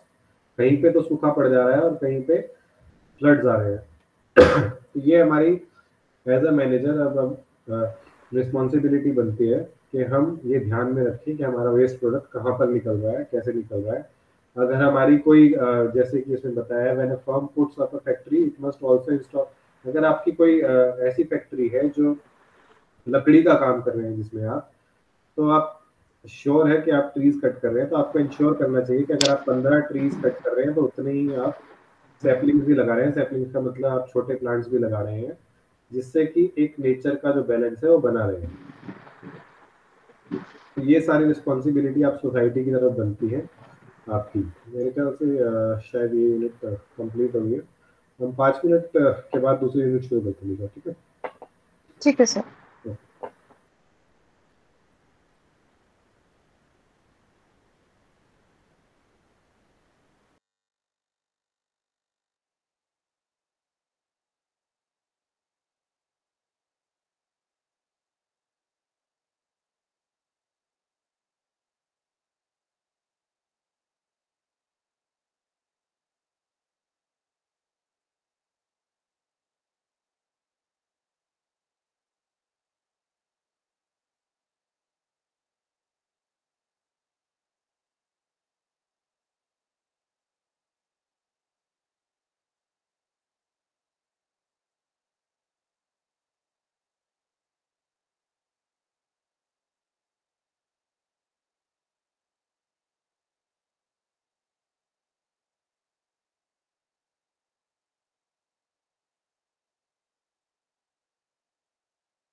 हम यूनिट 3 शुरू करते हैं। रिस्पॉन्सिबिलिटी वाली यूनिट में अगर आपको कोई डाउट हो तो बताना। नहीं सर, अभी तो कोई डाउट नहीं है। तो यूनिट 3 शुरू करते हैं, मैनेजरियल स्किल्स वाली। अ, ओके सर। हम्म, तो स्किल्स की जब हम बात करते हैं, रिस्पॉन्सिबिलिटी की तो हमने बात कर ली। रिस्पॉन्सिबिलिटी तो वो होती है जो पहले का प्रोसेस है, जो आपको ध्यान में रखना है। स्किल है जो आपको अब जो आपको इम्प्लीमेंट करनी है, जो भी चीज़ आपको इम्प्लीमेंट करनी है उसको स्किल बोलेंगे। अगर आप एक अच्छे एफपीए मैनेजर हैं तो आपके अंदर एक अच्छा स्किल होना चाहिए। तो आपने रिस्पॉन्सिबिलिटी तो निभा दी, सारी चीज़ें ध्यान में रख के, गवर्नमेंट के लिए, सोसाइटी के लिए, या अपने डिस्ट्रीब्यूटर्स के लिए, रिटेलर्स के लिए, सबके लिए रिस्पॉन्सिबिलिटी आपने ध्यान में रख लिया। और अब उसको प्रोसेस में कैसे लाना है किसी भी चीज़ को, तो इसमें लिखा है, in the previous unit management processes were described. In order to perform your role in each of this processes you need to possess and exhibit a range of skills। आपके अंदर रेंज ऑफ स्किल्स होने चाहिए। We say that effective manager need to skill to plan, control, organize, lead and finally decision. मतलब एक efficient manager का, effective manager के अंदर skills होने चाहिए, एक प्लानिंग करने का, मतलब वो पूरी प्लानिंग करे पहले किसी भी चीज़ को इम्प्लीमेंट करने के लिए, उसको कंट्रोल करे। कंट्रोल का मतलब है कि एनवायरनमेंट जो वो प्रोवाइड कर रहा है उसको कंट्रोल करे, जो कंट्रोल रिस्पॉन्सिबिलिटीज भी कंट्रोल का एक पार्ट है। फिर उसके लिए ऑर्गेनाइज करें। ऑर्गेनाइज का मतलब है कि एक एनवायरनमेंट प्रोवाइड करें जिसमें जिसमें वो चीज़ डेवलप हो सकती है, रॉ मटेरियल से लेके फाइनल प्रोडक्ट तक। लीड करें, उसको लीड करने का मतलब वही है कि आप अपने डिस्ट्रीब्यूटर्स और उस तक कैसे पहुंचाएंगे, कैसे अपना प्रमोट करेंगे प्रोडक्ट। फाइनली डिसीजन टेक करें अगर आपके प्रोडक्ट में कुछ भी इशू आता है।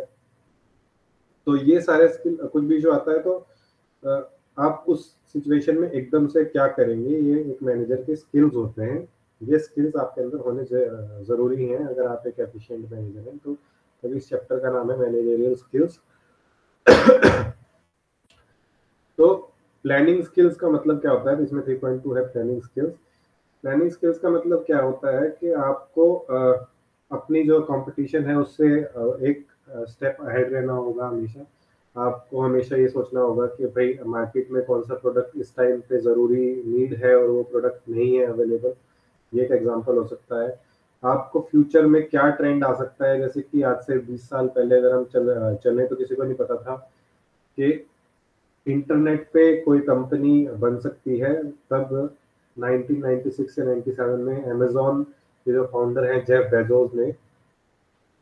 बेजोस ने ये सोचा था कि वो एक इंटरनेट कंपनी बनाएंगे। जब लोगों को इंटरनेट का ज़्यादा मतलब भी नहीं पता था, तब उन्होंने एक इंटरनेट कंपनी बनाएंगे और उसमें बुक्स को सेल करेंगे। बुक्स, ये अमेजोन जो थी पहले वो एक बुक सेलिंग कंपनी थी।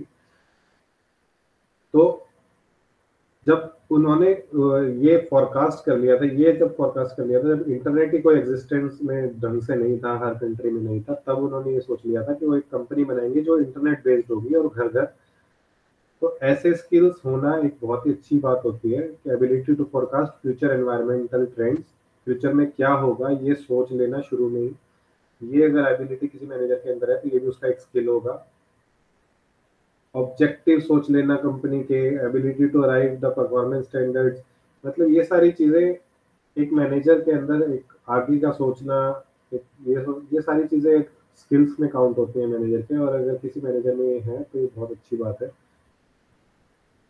तो ऑर्गेनाइजिंग स्किल्स, अब स्किल्स को ऑर्गेनाइज करने का क्या तरीका है, अगर इसके बारे में हम पढ़ें। As you have seen, planning specifies the future course of direction of an organization. मतलब किसी भी काम को अगर आपको ऑर्गेनाइज करना है तो प्लानिंग उसके लिए बहुत जरूरी है।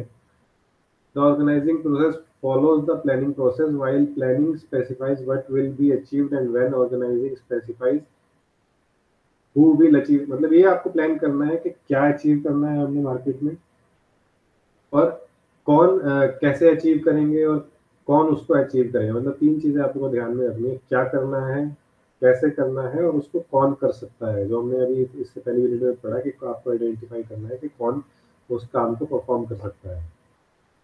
तो ये सारी चीजें आपके मैनेजरियल स्किल्स में आ जाती हैं।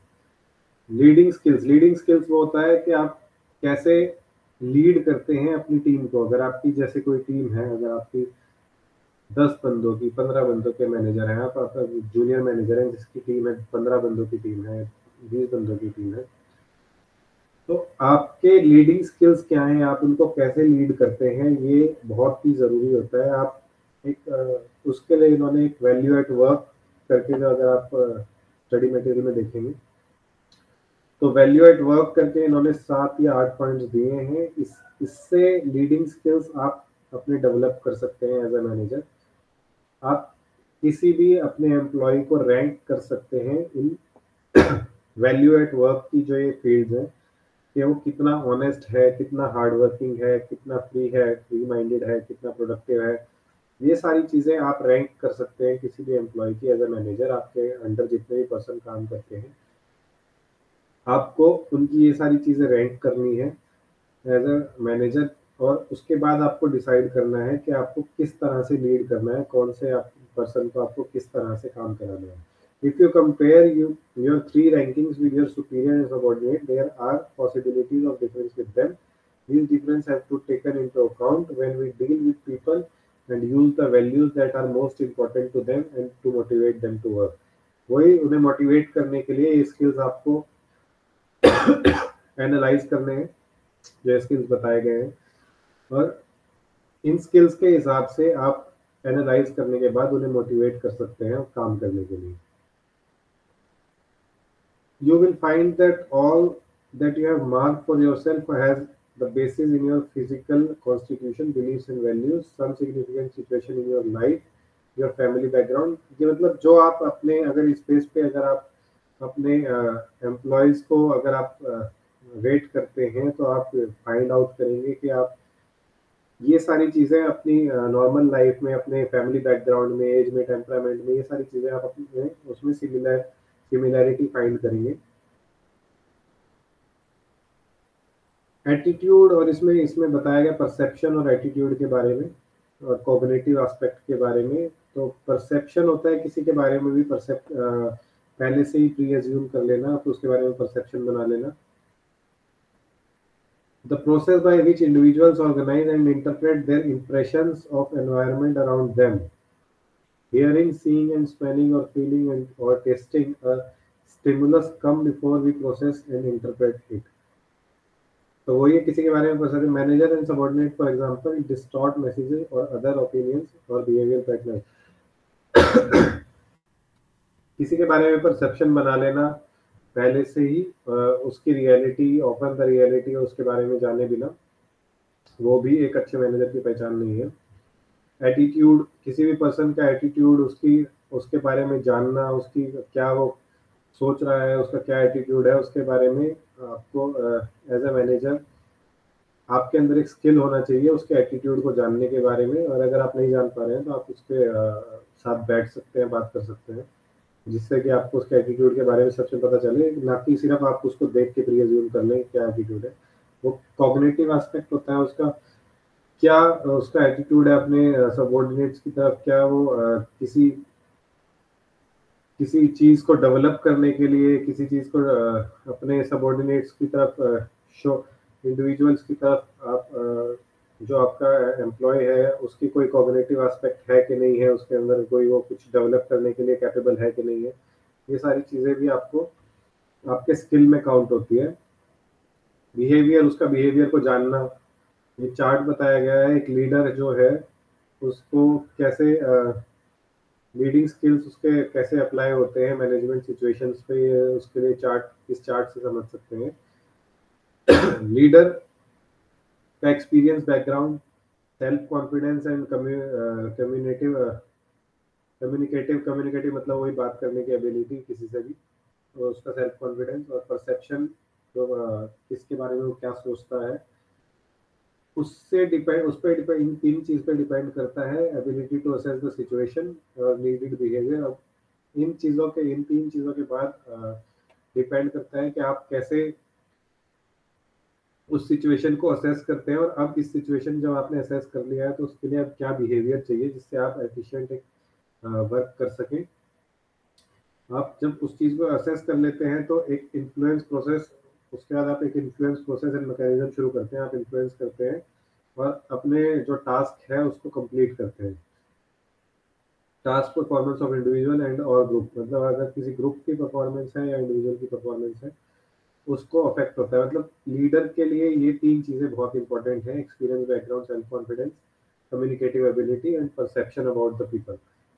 अगर ये तीनों चीज़ें कोई भी लीडर के अंदर है तो उस पर डिपेंड करता है कि फाइनली आपका जो टास्क परफॉर्म हुआ है वो कितना अच्छा हुआ है और वो इंडिविजुअल और ग्रुप ऑफ इंडिविजुअल को कितना अफेक्ट कर रहा है। तो ये स्किल्स के अंदर आ जाते हैं। नेक्स्ट आ जाता है कंट्रोलिंग स्किल। कंट्रोलिंग स्किल हमारा फोर्थ होता है इन सब में। पहले हमने प्लानिंग स्किल पढ़ा, फिर हमने ऑर्गेनाइजिंग स्किल पढ़ा, फिर हमने लीडिंग स्किल पढ़ा, इससे पहले जो हम पढ़ रहे थे। जो फोर्थ आता है कंट्रोलिंग स्किल होता है।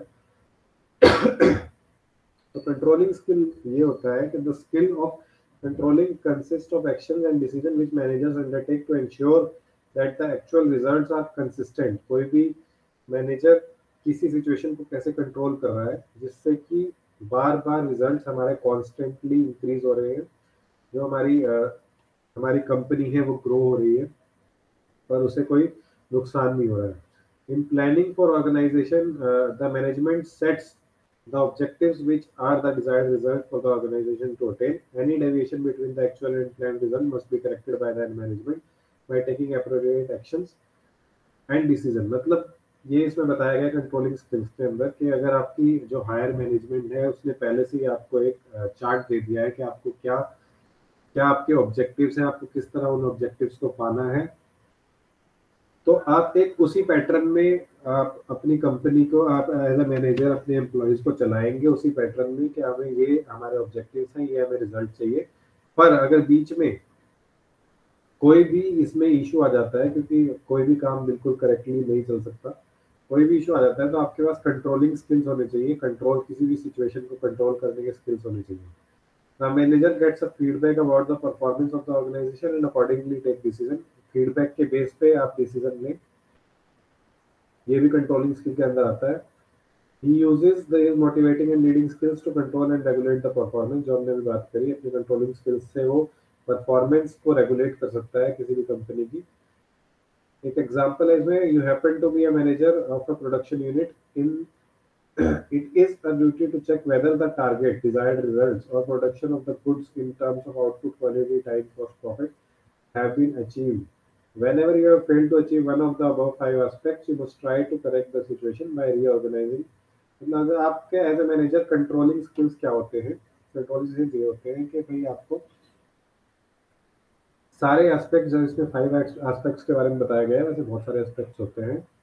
तो क्वालिटी, आउटपुट, टाइम, कॉस्ट और प्रॉफिट, जो हमने फर्स्ट सेकंड यूनिट में भी डिस्कस करा था, कॉस्ट और प्रॉफिट और टाइम, प्रोडक्ट की क्वालिटी, इन सबको इंश्योर करना है। और आपको ये इंश्योर करना है कि अगर आपका इस टर्म में इनमें से कोई भी चीज़ अगर आपकी नहीं इस बार ढंग से हुई है, तो आपको अगली बारी में उसको कंट्रोल करना है और दोबारा से इनमें से किसी भी एस्पेक्ट में अगर दिक्कत आ रही है तो उसको दोबारा से रीऑर्गेनाइज करके, प्लान करके और इनिशिएट करना है।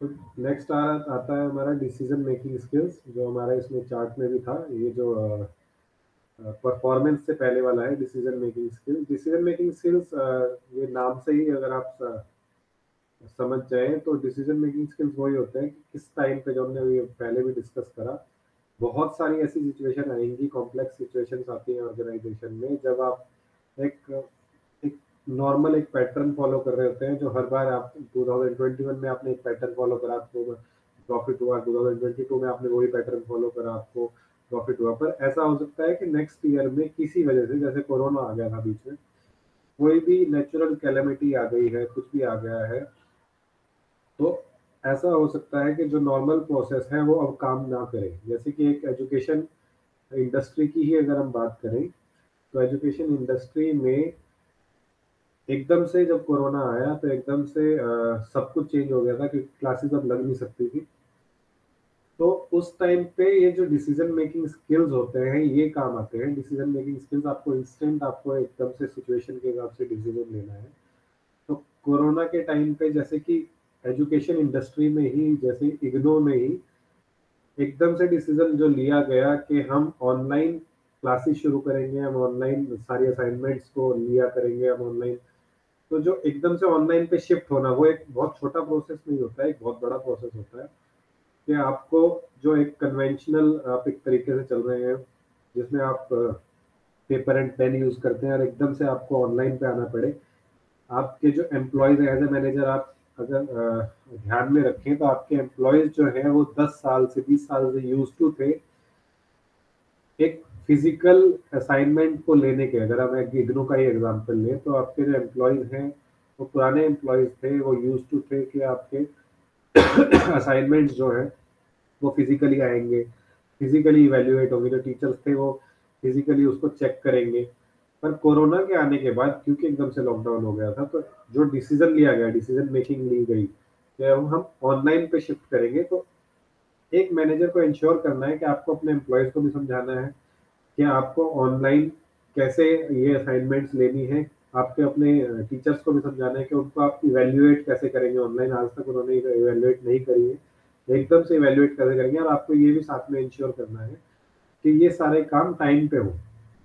तो एक बहुत अच्छा एग्जाम्पल है इसका डिसीजन मेकिंग स्किल्स का, जिसमें जिसने कोरोना में एकदम से डिसीजन लिया ऑनलाइन शिफ्ट होने का, और ऑनलाइन शिफ्ट होने के बाद अपने एम्प्लॉयज को जो पुराने थे, जिनको शायद कंप्यूटर की नॉलेज भी नहीं थी, उन्हें सिखाया कि कैसे इनको रिसीव करना है असाइनमेंट्स को, और फिर उन्हें भी सिखाया कि अपने एम्प्लॉयज को सिखाने के बाद अपने जो टीचर्स थे उनको भी इंस्ट्रक्ट किया कि इनको कैसे इनको चेक करना है। तो ये एक बहुत अच्छा एग्जांपल है डिसीजन मेकिंग स्किल्स का, जो इग्नो के जो हेड्स हैं, मैनेजर्स हैं, उन्होंने दिखाया था अपने टाइम पे, कोरोना के टाइम पे।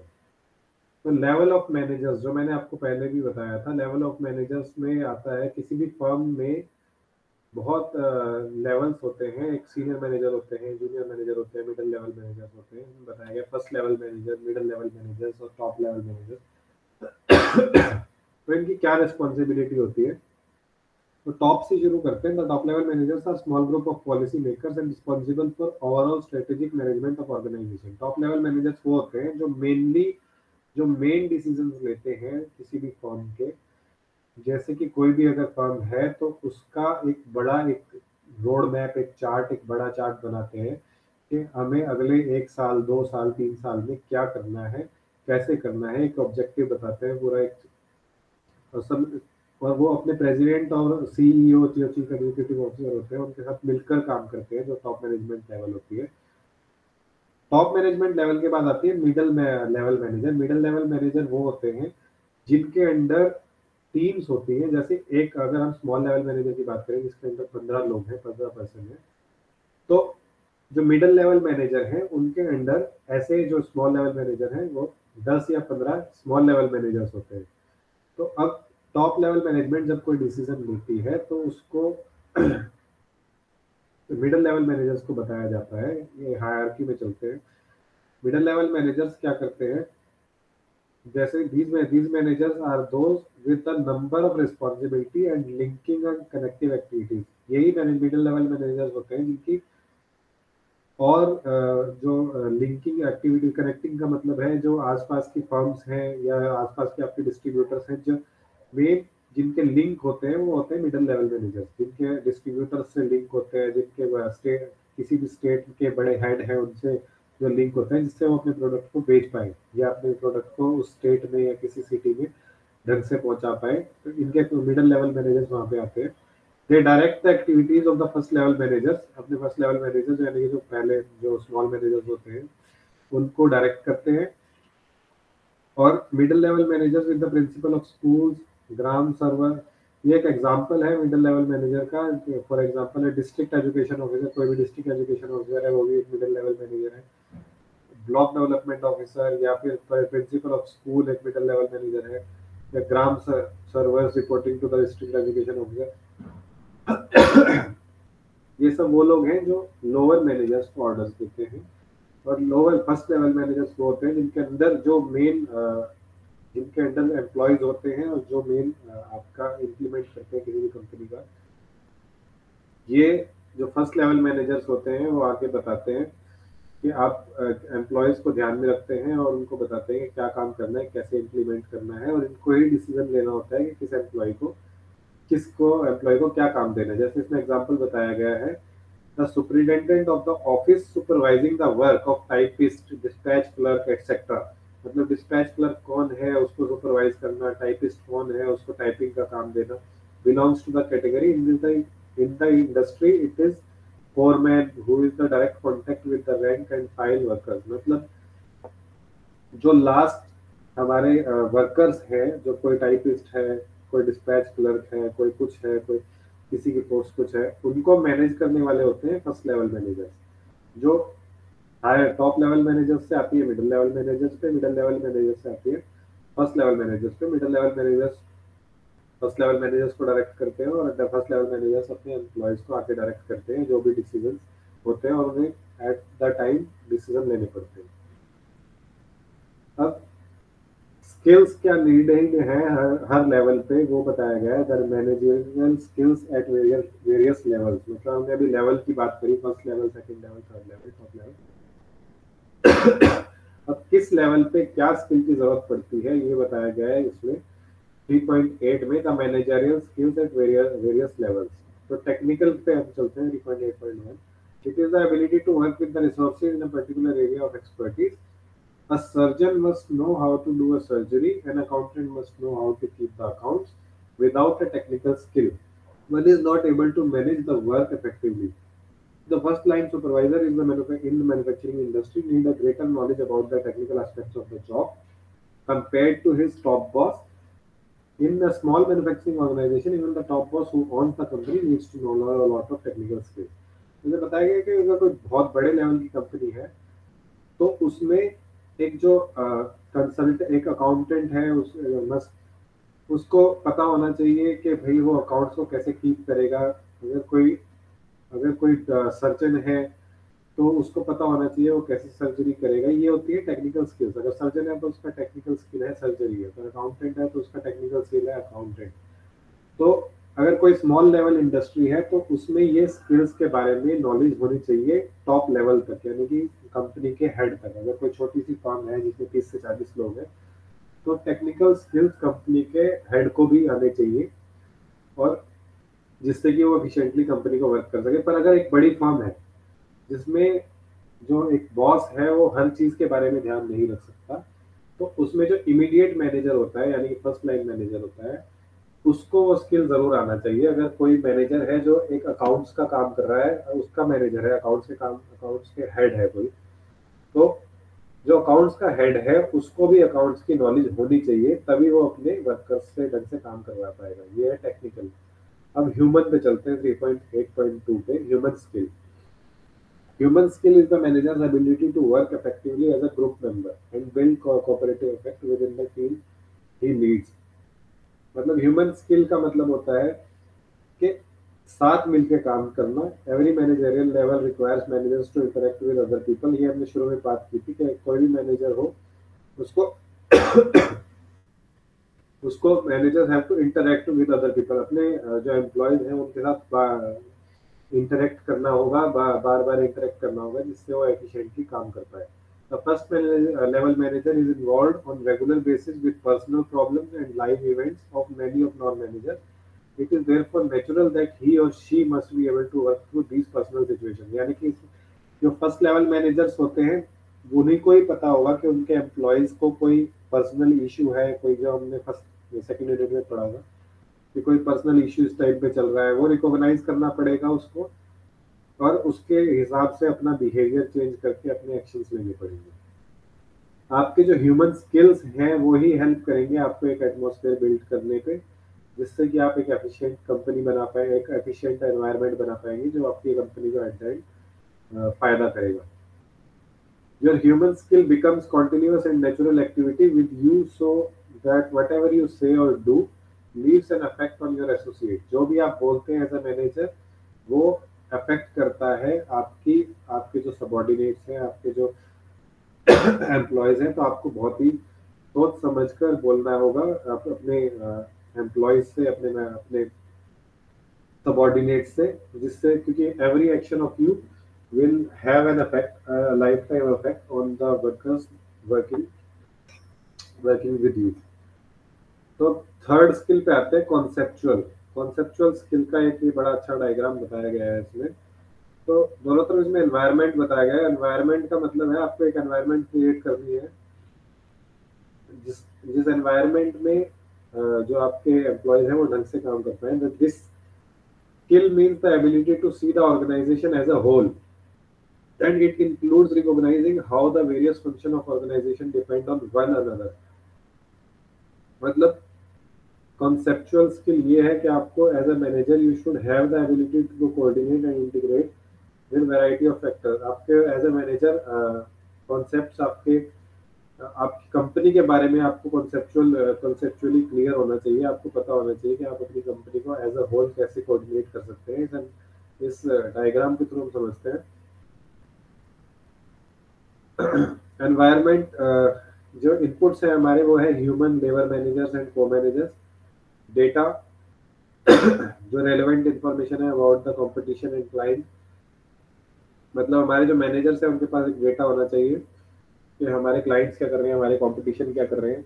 और फिजिकल रॉ मटेरियल उसके बारे में, सब इनपुट के बारे में हमें सब कुछ पता होना चाहिए। फिर हमें एक प्रोसेसिंग, मतलब हम उस रॉ मटेरियल को उस सारी इंफॉर्मेशन के बाद उसको कैसे प्रोसेस करें और उसको एक अच्छे प्रोडक्ट में बनाएं, converting the materials into desired output with it. और उसके बाद product services satisfying clients, earning profit, meeting societal need. मतलब जो हमने प्रोडक्ट्स अब आउटपुट में दिए हैं ये प्रॉफिट नीड, ये हमें प्रॉफिट दे रहे हैं और सोसाइटी के भी काम आ रहे हैं, ये भी इंश्योर करना है। तो ये आता है कॉन्सेप्चुअल में। नेक्स्ट हम चलते हैं सेकेंड यूनिट का। यहाँ ये खत्म हो गई है यहाँ पर। दिशा इसमें कुछ किसी चीज में कुछ इशू हो तो आप पूछ सकते हैं।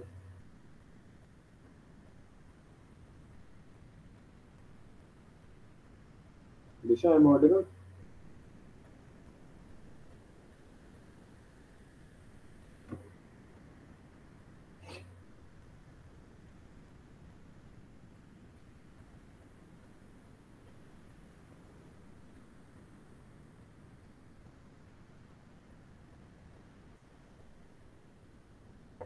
दिशा, सेकंड थर्ड यूनिट में आपको कोई इशू है? नहीं सर। ठीक है, तो हम अगर आप कंफर्टेबल हैं तो नेक्स्ट यूनिट शुरू करें। हाँ जी सर। ठीक है।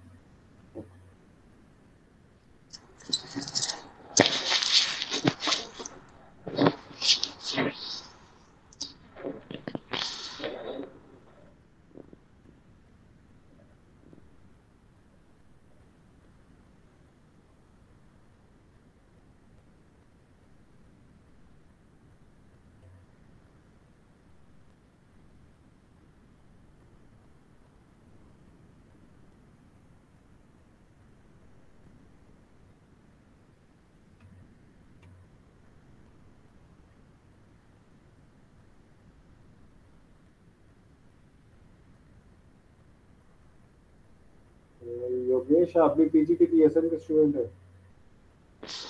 हाँ जी सर। योगेश सचदेवा कोई नहीं है, ये ज्वाइन है। Yogesh, am I Audible?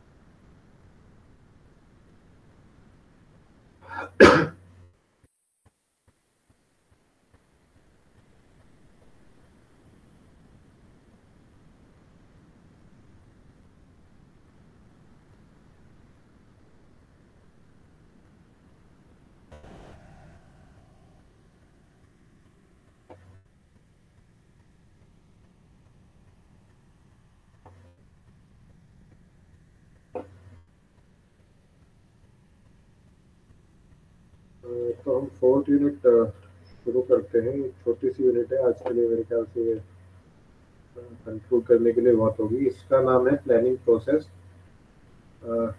जो प्रोसेस हम फॉलो करेंगे एज ए मैनेजर, प्लानिंग करेंगे और सारा है उसके बारे में बताया जाएगा इस यूनिट में। इसके की एलिमेंट्स है planning as an activity, strategic and operational planning, formulating a plan etcetera. तो इसके बारे में पढ़ते हैं।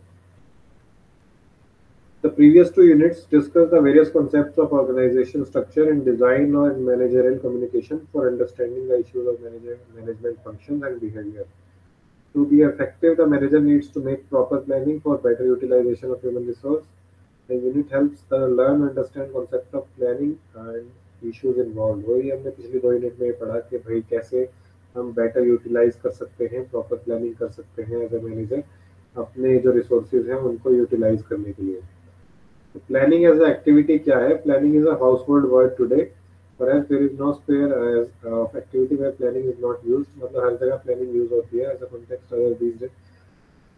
Planning as an instrument of aiming at future has been a verb of business since a long time. इसमें बता रहा है कि planning business के लिए बहुत टाइम पहले से planning use की जा रही है। हमें किसी भी बिजनेस में प्लानिंग एक बहुत ही इंटीग्रल पार्ट होता है किसी भी चीज़ का। जैसे कि our 5 year plans, for example micro level plan, macro level plan, वो क्या होते हैं इस यूनिट में आगे पढ़ेंगे। Planning starts with definition of the objective and formulation of the specific goals and targets. मतलब प्लानिंग में हम कोई भी अगर हम हेड लेवल पे, मैनेजर लेवल पे कोई भी प्लानिंग कर रहे हैं तो हमें अपने टारगेट्स का पहले पता होना चाहिए कि हमें चाहिए क्या, हमें चीज़ क्या बनानी है, हमें प्रोडक्ट क्या चाहिए at the end of the day. तो अगर हमें अपने टारगेट का पता होगा तो हम उस हिसाब से अपनी प्लानिंग कर सकते हैं। ये आता है प्लानिंग ऑब्जेक्टिव्स में, प्लानिंग प्रोसेस में। तो planning essentially concerned with future, since future conditions are unknown, forecast or estimates must be made to provide basis for planning. You will appreciate the better forecast lead to better planning. मतलब वही बताया गया है इसमें कि अगर आपको कोई भी प्लानिंग करनी है तो फ्यूचर पे डिपेंड करेगी। आपको आज से 5 साल बाद के बारे में सोचना है तो फ्यूचर पे डिपेंड करेगा।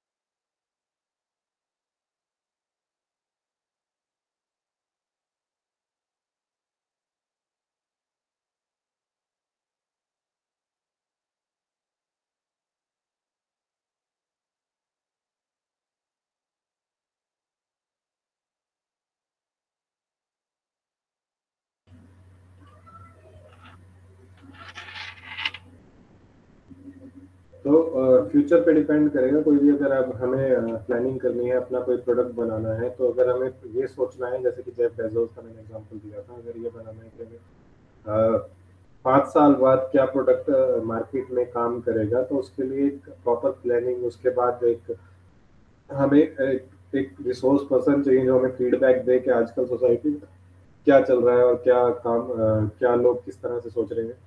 ये सारी चीज़ें एक चीफ प्रोजेक्ट मैनेजर के रूप में आपको पता होना चाहिए। Must plan chief project manager must plan for the whole project over a larger period of time.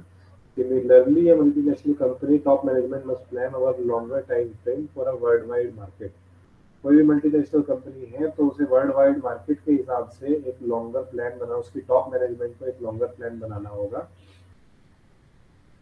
और वर्ल्ड वाइड मार्केट के हिसाब से एक ऐसी चीज, एक ऐसा प्रोडक्ट बनाना होगा कि भाई जो 5 साल बाद आपका वैलिड हो और अच्छे से काम करे। इसे कहते हैं प्लानिंग प्रोसेस। तो इसमें आगे चलते हैं स्ट्रेटेजिक एंड ऑपरेशनल प्लानिंग में। स्ट्रेटेजिक प्लानिंग बेसिकली क्या होती है? स्ट्रेटेजिक प्लानिंग होती है लॉन्ग रेंज प्लानिंग, जिसकी हमने अभी बात करी थी कि कोई भी टॉप मल्टीनेशनल कंपनी है तो उसे आज की, जैसे कि फॉर एग्जांपल हम एक करंट एग्जांपल लेते हैं गूगल का। तो एआई, क्योंकि आजकल एआई जो है, आर्टिफिशियल इंटेलिजेंस जो है, वो सारे में बहुत ज़्यादा बूम कर रहा है आर्टिफिशियल इंटेलिजेंस। और गूगल क्योंकि आर्टिफिशियल इंटेलिजेंस के कॉन्टेक्स्ट में थोड़ा सा अभी पीछे रह गया है। गूगल एक बहुत अच्छी नॉन टेक कंपनी है, उसके हिसाब से उसे एआई में बहुत आगे होना चाहिए था। पर गूगल क्योंकि इसमें बहुत थोड़ा पीछे रह गया है, तो एक ये स्ट्रेटेजिक और प्लानिंग के अंदर आता है, क्योंकि उन्होंने एआई का शुरू से प्लान नहीं किया था। तो आज क्योंकि एआई जब बूम कर रहा है, तो गूगल उस चीज में पीछे रह गया, और अब वो पैनिक करके, अगर आप न्यूज पढ़ेंगे, अगर आप कहीं गूगल के बारे में पढ़ेंगे, तो आपको पता चलेगा कि अब वो बहुत ज़्यादा रैपिड स्पीड में इस एआई के ऊपर काम कर रहे हैं। जिससे अभी उन्होंने जीमेल में भी एक रिसेंटली एक फीचर इंक्लूड किया है, जिसमें वो जीमेल आपको सजेस्ट करेगा, आप सिर्फ कीवर्ड लिखेंगे और जीमेल आपको सजेस्ट कर देगा पूरा का पूरा आपका पैरा। अगर आप उसमें एक लीव एप्लीकेशन के बारे में लिखते हैं कि अगर मुझे लीव चाहिए, तो आप लीव लिखेंगे और लीव के बाद डायरेक्टली आपको गूगल जीमेल ही आपको सजेस्ट कर देगा कि कैसे आप एक लीव एप्लीकेशन लिख सकते हैं। तो ये एआई एक ऐसा एग्जांपल है जो स्ट्रेटेजिक प्लानिंग के हिसाब से आया है, जो एक लॉन्ग टर्म प्लानिंग थी जिन कंपनीज की, जिन्हें पता था कि एआई एक आगे आके आज से 10 साल बाद काम आएगा। उन्होंने 10 साल पहले ही एआई पे काम शुरू कर दिया था। पर जो कंपनीज नहीं कर पाई, उन कंपनीज को इसमें आज उन कंपनीज को थोड़ा सा पीछे रहना पड़ गया। ये आता है स्ट्रेटेजिक प्लानिंग के अंदर। ऑपरेशनल प्लानिंग होती है, टेक्निकल प्लानिंग मतलब छोटे लेवल पर प्लानिंग, 1 साल की प्लानिंग, 2 साल की प्लानिंग। तो इसमें जैसे बताया गया है, ऑपरेशनल प्लानिंग, टेक्निकल प्लानिंग और short range planning usually x tends over a period of 1 year and is more detailed. Operational planning वो होती है जिसमें आपको ऑलरेडी पता है कि आपको क्या करना है और आपको ऑपरेशनल उसको कैसे करना है। आपको टॉप लेवल मैनेजमेंट से आपको एक एक टास्क दे दिया जाता है, तो आप उसको प्लान करते हैं। आप अगर एक मैनेजर हैं, आपकी एक टीम है, तो आपको एक टास्क दे दिया जाता है कि आपको 1 साल में ये रिजल्ट्स चाहिए। तो आपको उसके हिसाब से प्लान करना कि हम फर्स्ट क्वार्टर में इस प्रोजेक्ट को कैसे हैंडल करेंगे, सेकंड क्वार्टर में कैसे करेंगे, फोर्थ क्वार्टर में कैसे करेंगे। उसको कहते हैं ऑपरेशनल प्लानिंग। ये एक शॉर्ट टर्म प्लानिंग होती है, और स्ट्रेटेजिक प्लानिंग एक लॉन्ग टर्म प्लानिंग होती है, अगर हम इसको एज अ होल बोलें तो। फॉर्मुलेटिंग अ प्लान 4.4 पे आ जाते हैं। फॉर्मुलेटिंग अ प्लान पे तो इसके 4 पॉइंट्स होते हैं। Perception of opportunity, establishment of goal, appraisal of planning premises, exploring of action paths. मतलब कहने का ये है कि अगर आपको जब आपके पास शॉर्ट टर्म प्लानिंग करनी हो चाहे लॉन्ग टर्म प्लानिंग करनी हो, आपके पास एक प्लान होना जरूरी है। प्लान का सबसे पहला पार्ट होता है परसेप्शन। परसेप्शन मतलब आपको पहले बनाना पड़ेगा कि भाई क्या करना क्या है। उसके बाद आपको गोल्स बनाने पड़ेंगे, जैसे मैंने अभी बताया कि फर्स्ट क्वार्टर में क्या गोल है आपका, सेकंड क्वार्टर में क्या गोल है, जिससे आप फाइनली एक गोल पे पहुंचे अपने। प्लानिंग प्रेमिसेस, आपको प्रेमिसेस भी बतानी पड़ेगी कि क्या आपको आपको कहाँ पर काम करना है, कैसे काम करना है, कितने लोगों के साथ काम करना है, ये भी आपको फॉर्मुलेटिंग अ प्लान के अंदर आ जाएगा। और उसके बाद आपको एक्शन डिसाइड करने पड़ेंगे कि आप क्या एक्शन आप फाइनली लेना चाहते हैं, तो जिससे ये प्लान सक्सेसफुल हो। और एक्शन अगर आपके फर्स्ट क्वार्टर में, सेकंड क्वार्टर में आपको पता चलता है कि आपके प्लान के हिसाब से नहीं चल पा रहे हैं, तो आपको उस टाइम पर क्या एक्शन लेना है। तो exploring of action paths and selection of course of action, ये इसके अंदर आता है। तो इस्टेब्लिशमेंट ऑफ गोल, जैसे बताया कि इस्टेब्लिश करना पड़ता है। The second step for you to establish goal which are to be achieved during the specific period. किसी स्पेसिफिक पीरियड में क्या गोल्स हमें अचीव करने हैं, वो इस्टेब्लिशमेंट ऑफ गोल के अंदर आता है। Premises refer to the factors in the environment that affect the achievement of goals. So, government policy is one of those factors. Government policy एक फैक्टर है जैसे जो हमारे गोल्स को अफेक्ट कर सकती है, अगर हम गवर्नमेंट के साथ एथिकल वे में हम उनके हिसाब से नहीं चल रहे हैं। Government take for example recent change in government policy regarding the conversion of, जैसे कि एक एग्जांपल है ये डिबेंचर्स इनटू इक्विटी। डिबेंचर्स का अगर आपको आइडिया हो तो आप बता सकते हैं, ये तो मैं समझाता हूँ। डिबेंचर्स का कुछ आइडिया है आपको? नहीं सर। ओके, तो इसमें जैसे बताया गया है कि अभी गवर्नमेंट ने रिसेंटली कुछ टाइम पहले डिबेंचर्स को इक्विटी में चेंज करने की एक पॉलिसी जो हुआ करती थी पहले कंपनी की, वो उसमें चेंज लाया गया था। डिबेंचर्स वो होते हैं जब आप किसी फर्म से आप पैसा लेते हैं बिना किसी कोलेटरल के। कोलेटरल होता है कि आप पैसा लेने के बदले में अगर आप कोई सिक्योरिटी देते हैं, आप अपना कुछ जो हिंदी में बोलते हैं गिरवी रखना, तो आप बिना कुछ गिरवी रखे अगर आप किसी कंपनी से, आप किसी बैंक से, किसी फर्म से पैसा लेते हैं तो उसको डिबेंचर्स बोलते हैं।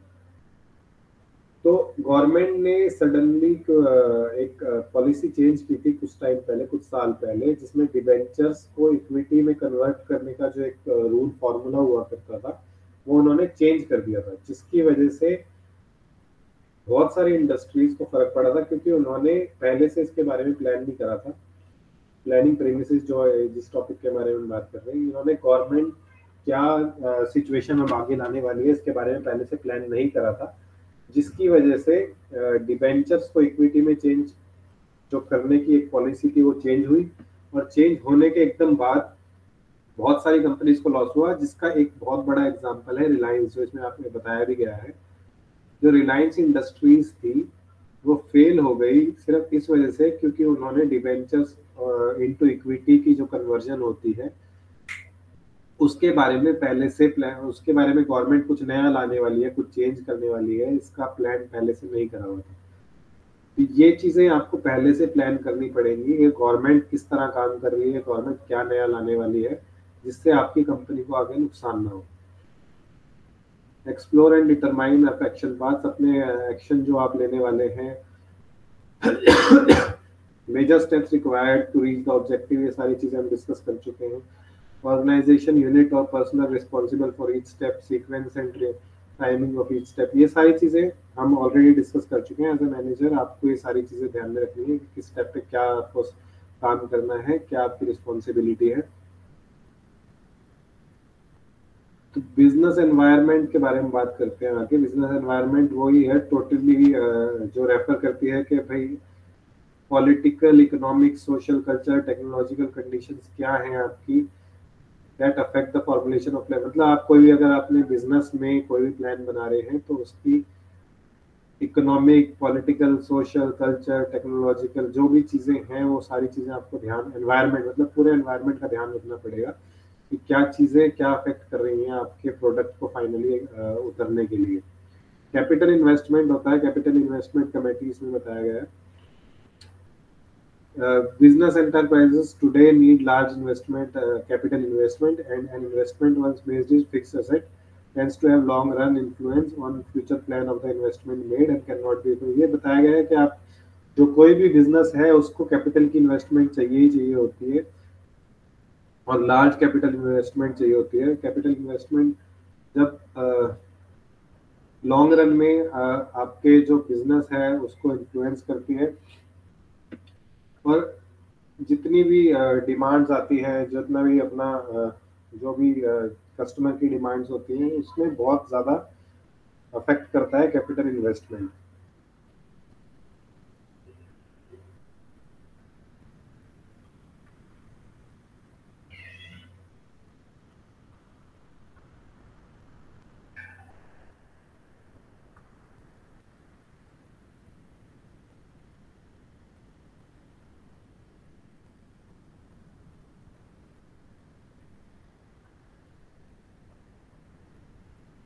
कैपिटल इन्वेस्टमेंट के बारे में कुछ पता है दिशा आपको? वैसे आपकी फील्ड नहीं है फिर भी मैं पूछ रहा हूँ।